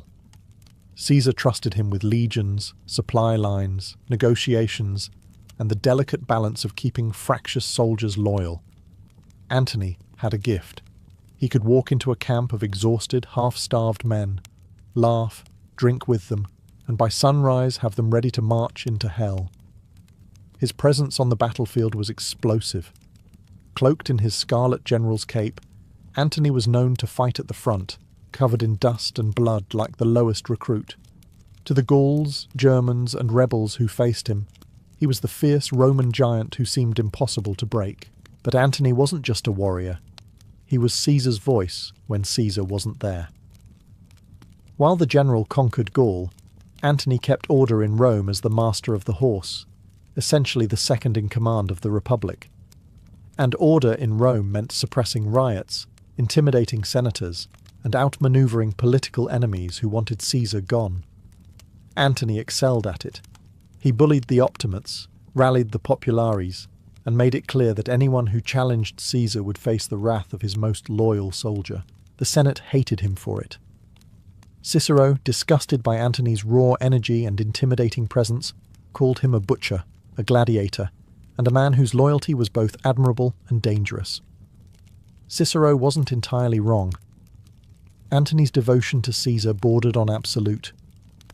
He admired Caesar's intellect, respected his ambition, and believed sincerely that Caesar was the man destined to reshape Rome. If Caesar asked him to hold a city, Antony held it. If Caesar asked him to break an enemy, Antony shattered them. And then came the civil war. When Caesar crossed the Rubicon, Antony rode beside him, sealing both their fates. They had chosen rebellion over submission, destiny over caution. Antony commanded troops at Pharsalus, crushing Pompey's forces. He secured Italy when Caesar pursued Pompey to Egypt. He protected the Republic's grain routes, its armies, its fragile political alliances. By the time Caesar emerged victorious, Antony wasn't merely a general. He was the enforcer of a new order, Caesar's Rome. But victory always brings shadows. And soon, those shadows would swallow them both. By 44 BCE, Mark Antony stood at the height of his power. He was consul alongside Julius Caesar, the second most influential man in Rome, and widely assumed to be Caesar's political heir. But power in Rome always cast a long shadow, and the Senate's fear of Caesar's rising dominance grew darker by the day. The conspirators whispered that Caesar sought to become king. They believed Rome would not survive another strongman. They were wrong. Rome would not survive them. Antony sensed something was wrong in the weeks before the assassination. He heard rumours, felt the tension, saw senators exchange glances that lasted a second too long. He warned Caesar. Caesar, exhausted from years of war, brushed it off. "They cannot kill me," he told Antony, "unless you also wish it." It was a joke, and a prophecy. On the morning of the Ides of March, Caesar prepared to leave for the Senate. Antony tried to accompany him, but Decimus Brutus deliberately separated them. Caesar was urged to hurry. Antony delayed. The conspirators knew that if Antony entered the Senate house with Caesar, none of them would survive. Antony was too strong, too loyal, too unpredictable in battle. They needed him out of the picture. When Caesar walked into the Curia, Antony was kept occupied at the entrance by Trebonius, who engaged him in conversation just long enough for the blades to be drawn. Then, screams, movement, panic, and the wet sound of knives striking flesh. Inside, Caesar fell beneath 23 wounds. Outside, Antony realized what had happened. He fled, not out of cowardice, but out of calculation. If he tried to fight 20 armed senators alone, he would die instantly. If he died, Caesar's cause died with him. So Antony slipped away, disguised himself, and waited for the city's reaction. Fury, confusion, chaos. Brutus and Cassius expected the people to hail them as liberators. Instead, Rome trembled. The Republic had not been saved. It had been thrown into a whirlwind. And everyone waited for one man, Caesar's closest ally, the only surviving pillar of Caesarian power, to speak. Antony attended Caesar's funeral with a face carved from stone. He saw the blood-stained toga, the mutilated body, the hopelessness etched into the crowd. This was no victory. This was an open wound. And Antony, the lion Rome underestimated, was about to make it bleed. When Caesar's body was carried into the Forum, the conspirators believed they had already won. They expected a calm ceremony, a dignified farewell, and a smooth transition back to senatorial control. What they forgot was the one man who could turn a funeral into a revolution. Mark Antony. Antony had prepared carefully. He negotiated with Brutus to speak after the conspirators, allowing them to expose themselves first. Brutus spoke plainly, almost coldly, insisting Caesar died because he was ambitious. His speech earned polite approval, but not passion. Then Antony stepped forward, draped in a blood-stained toga, holding Caesar's will, his expression a masterwork of grief and barely veiled fury. The opening lines were gentle, disarming, delivered in a voice thick with sorrow. Friends, Romans, countrymen, lend me your ears. Rome fell silent. Antony claimed he was not there to praise Caesar, only to bury him. But every sentence that followed was a blade. He repeated Brutus's claim that Caesar was ambitious, but each repetition dripped with sharper irony. Was a man ambitious who refused a crown 3 times? Was a tyrant generous enough to fill the treasury with spoils for the people? Antony's speech was not an argument. It was a trap. The crowd wavered. Murmurs grew. Antony pressed harder. And then came the moment Rome never forgot. Antony pulled away the cloak covering Caesar's corpse, revealing the stab wounds one by one. He pointed to each wound, naming the men who inflicted them. The crowd gasped. Mothers wept. Men shouted. And Antony wasn't finished. He read aloud Caesar's will. Caesar had left his gardens to the public, his money to every Roman citizen, his love to the very people watching his butchered body. In a single moment, Antony transformed Caesar from suspected tyrant into martyred father of the Republic. The crowd exploded. Shouts echoed across the Forum. "Burn the houses of the traitors! Caesar has been avenged!" The funeral pyre, meant to be solemn, turned into a riot as citizens tore benches apart to feed the flames. The fire spread into the streets as mobs hunted the conspirators.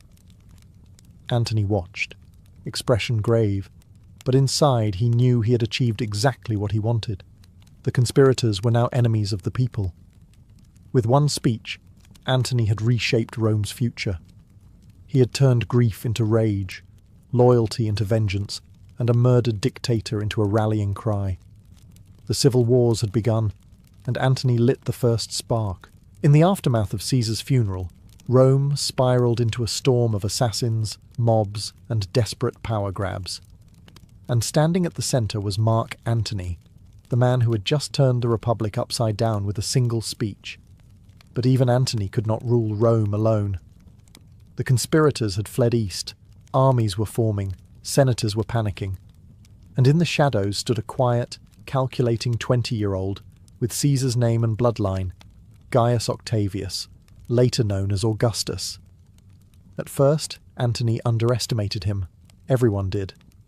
Octavian looked fragile, scholarly, too young to lead. But he had Caesar's inheritance, Caesar's loyal veterans, and Caesar's genius for propaganda. Rome began to divide. Some backed Antony, the heir in spirit, others backed Octavian, the heir in law. The Republic trembled again. Yet neither man could defeat Brutus and Cassius alone. So in 43 BCE, on a cold patch of ground near Bononia, Antony, Octavian, and Marcus Lepidus met and carved the Roman world into 3 parts. This was not a polite agreement. It was a cold-blooded pact, sealed with mutual distrust. Together, they formed the Second Triumvirate, a legally sanctioned dictatorship over the Roman state. Their first act? A massive purge. They drew up lists of enemies, hundreds of senators, thousands of equestrians, who were to be executed or exiled. Cicero, Antony's most vocal enemy, appeared on Antony's list. Octavian allowed it. Cicero was hunted down and killed, his hands and head nailed to the rostra, as Antony's brutal message to Rome: "This is the price of crossing me." With their home front secured, the triumvirs marched east to face Brutus and Cassius. Antony commanded the left wing at Philippi, where he fought like the soldier he had always been. In the dust, shouting orders, rallying troops personally. Octavian, sick and inexperienced, stayed in his tent. But Antony's victory became their victory, and together they crushed the last hope of the old republic. Brutus and Cassius fell on their swords. Liberty died with them. After Philippi, the triumvirate divided the spoils again. Lepidus was pushed aside like a servant. Octavian claimed the west, and Antony took the east, the wealthier, older, culturally richer half of Rome's empire. It was a prize worthy of a conqueror. But the east held more than riches. It held Cleopatra. And Antony, fresh from triumph, was about to meet the queen who would reshape his destiny and destroy everything he had built. When Mark Antony sailed into Tarsus in 41 BCE, fresh from victory at Philippi, he expected to meet a client queen who owed Rome loyalty. Instead, he met a force of nature. Cleopatra VII, last ruler of the Ptolemies, entered the city like a goddess returning to her temple. Plutarch describes her barge gliding down the Cydnus River with purple sails, silver oars, and attendants dressed as cupids. Perfume drifted across the water. Music floated over the breeze. And at the centre stood Cleopatra, poised, radiant, and calculating. Antony, the conqueror of Brutus and Cassius, the terror of Rome's enemies, was stunned. Cleopatra did not grovel before Rome's new master. She studied him, admired him, challenged him. The queen understood something few did. Antony lived not only for power but for spectacle, for admiration, for emotional intensity. She offered all 3. Their first conversation was a duel of charisma. Antony boasted of his victories. Cleopatra countered with tales of her lineage, her studies, and her command of languages, 9 in total. Antony laughed loudly. Cleopatra responded with wit sharp enough to draw blood. He invited her to dine with him. She declined, and invited him to her banquet instead. That night, Antony entered a world unlike anything in Rome. Gold cups, jewelled couches, dancers, poets, and musicians filled Cleopatra's palace tent. Antony, accustomed to Roman austerity and military camps, stepped into an atmosphere of cultivated luxury, one designed specifically to disarm, impress, and enchant. Cleopatra didn't simply seduce Antony physically. She seduced his sense of destiny. She made him feel like more than Caesar's heir. She made him feel like a king. Their romance ignited instantly. Antony spent the winter in Alexandria, abandoning political duties as he joined Cleopatra in feasts, hunts, fishing games, philosophical debates, and nights of wine-soaked revelry. Their group of companions formed the infamous Inimitable Livers, a society devoted to pleasure, laughter, and extravagant living. For Antony, it was intoxicating. For his enemies in Rome, it was scandal. Cleopatra understood the stakes better than Antony did. She needed Antony's protection against rivals and against Rome itself. Antony, meanwhile, saw in Cleopatra a partner who matched his intensity, his ambition, and his desire to carve out a new empire in the East. But Rome was watching. To the senators and citizens, Antony was no longer the lion of Caesar's legacy. He was a man bewitched, corrupted, transformed by an Egyptian queen. And Octavian, quiet and patient, was preparing to use this perception like a knife. Antony had found love, power, and purpose in Cleopatra. He had also found the beginning of his downfall. While Mark Antony indulged in the splendour of Alexandria and the intoxicating world Cleopatra built around him, Octavian was transforming himself into Rome's saviour. What Antony saw as a temporary escape, his rival saw as a golden opportunity. Every feast in Alexandria, every rumour of luxury, every whispered story of Egyptian influence became ammunition. Antony thought he was secure. Octavian knew he was vulnerable. The triumvirate was already dying. Lepidus had been brushed aside, his power stripped after a failed rebellion. Rome now had only 2 giants left, and the city could not contain them both. Octavian controlled the west, the heartland of Roman identity. Antony controlled the east, the wealthy engine of the empire. Cooperation was impossible. Suspicion grew heavy as storm clouds. Then came the spark. Antony divorced Octavia. Octavia was Octavian's sister, dignified, intelligent, and beloved by Rome. Antony married her to maintain peace between the 2 halves of the empire. But Cleopatra was no ordinary lover. She was queen, partner, strategist. Antony returned to Egypt and renounced his Roman wife, giving Octavian exactly what he needed. Overnight, Antony became the villain of Roman gossip, the general who abandoned his wife, the Roman who preferred the East to the Republic, the man who let a foreign queen guide his decisions. Octavian twisted the knife deeper. He seized Antony's will, or claimed to, and read it aloud to the Senate. Whether forged or real, it was devastating. The will allegedly stated that Antony wished to be buried in Alexandria beside Cleopatra, that he had given territories to Cleopatra's children, that he saw himself not as a Roman leader, but as an Eastern monarch. Rome's senators gasped. Its people raged. To them, Antony was no longer Caesar's heir. He was an enemy. Antony tried to counter the narrative. He made alliances, secured troops, and issued proclamations defending his loyalty. But Octavian controlled the capital, the Senate, the veterans, and most importantly, the message. He framed the coming war not as Rome versus Antony, but Rome versus Cleopatra, Egypt versus the Republic, civilization versus corruption. Antony suddenly found himself leading an empire that distrusted him against an empire that adored Octavian. The triumvirate had collapsed. The Republic was dead in everything but name, and the final conflict of Rome was no longer about politics. It was personal. Antony and Octavian were on a collision course, and only one Rome would survive them. By 32 BCE, the rivalry between Mark Antony and Octavian had transformed into a full-scale existential crisis for Rome.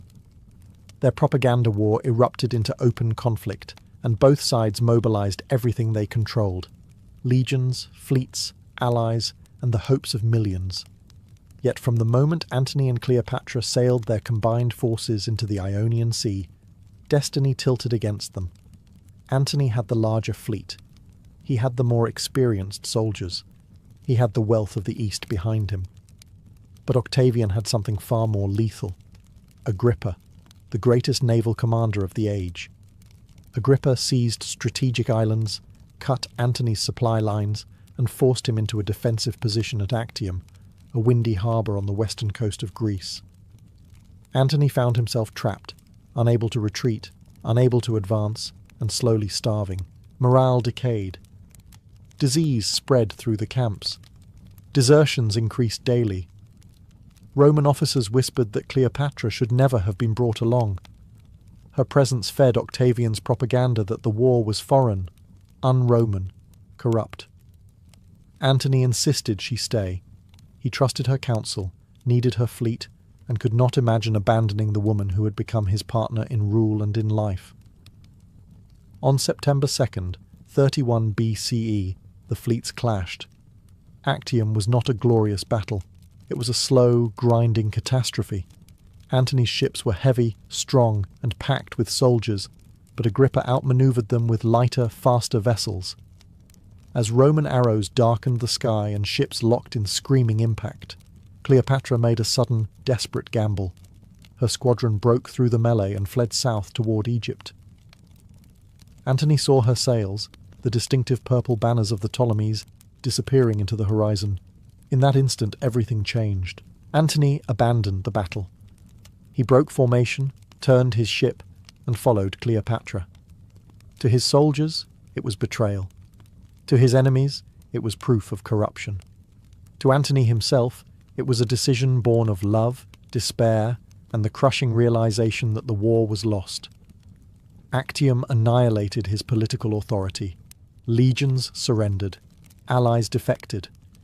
The eastern provinces declared for Octavian. Antony and Cleopatra fled to Alexandria, their world collapsing behind them like a dying star. In the months that followed, Antony's Roman identity crumbled. He drank heavily, withdrew from command, and watched Octavian tighten the noose around Egypt. Yet even then, he refused to surrender. The lion was wounded, bleeding, abandoned by fate, but not broken. Actium was not the end. It was the beginning of Antony's final tragic stand. After the disaster at Actium, Mark Antony retreated to Alexandria with Cleopatra, clinging to the last remnants of their power. But the world they once commanded was dissolving. One by one, Roman governors defected to Octavian. Grain shipments stopped. Legions surrendered. Even old allies sent word that the game was over. Alexandria became a gilded trap, the final stage on which Antony's tragedy would unfold.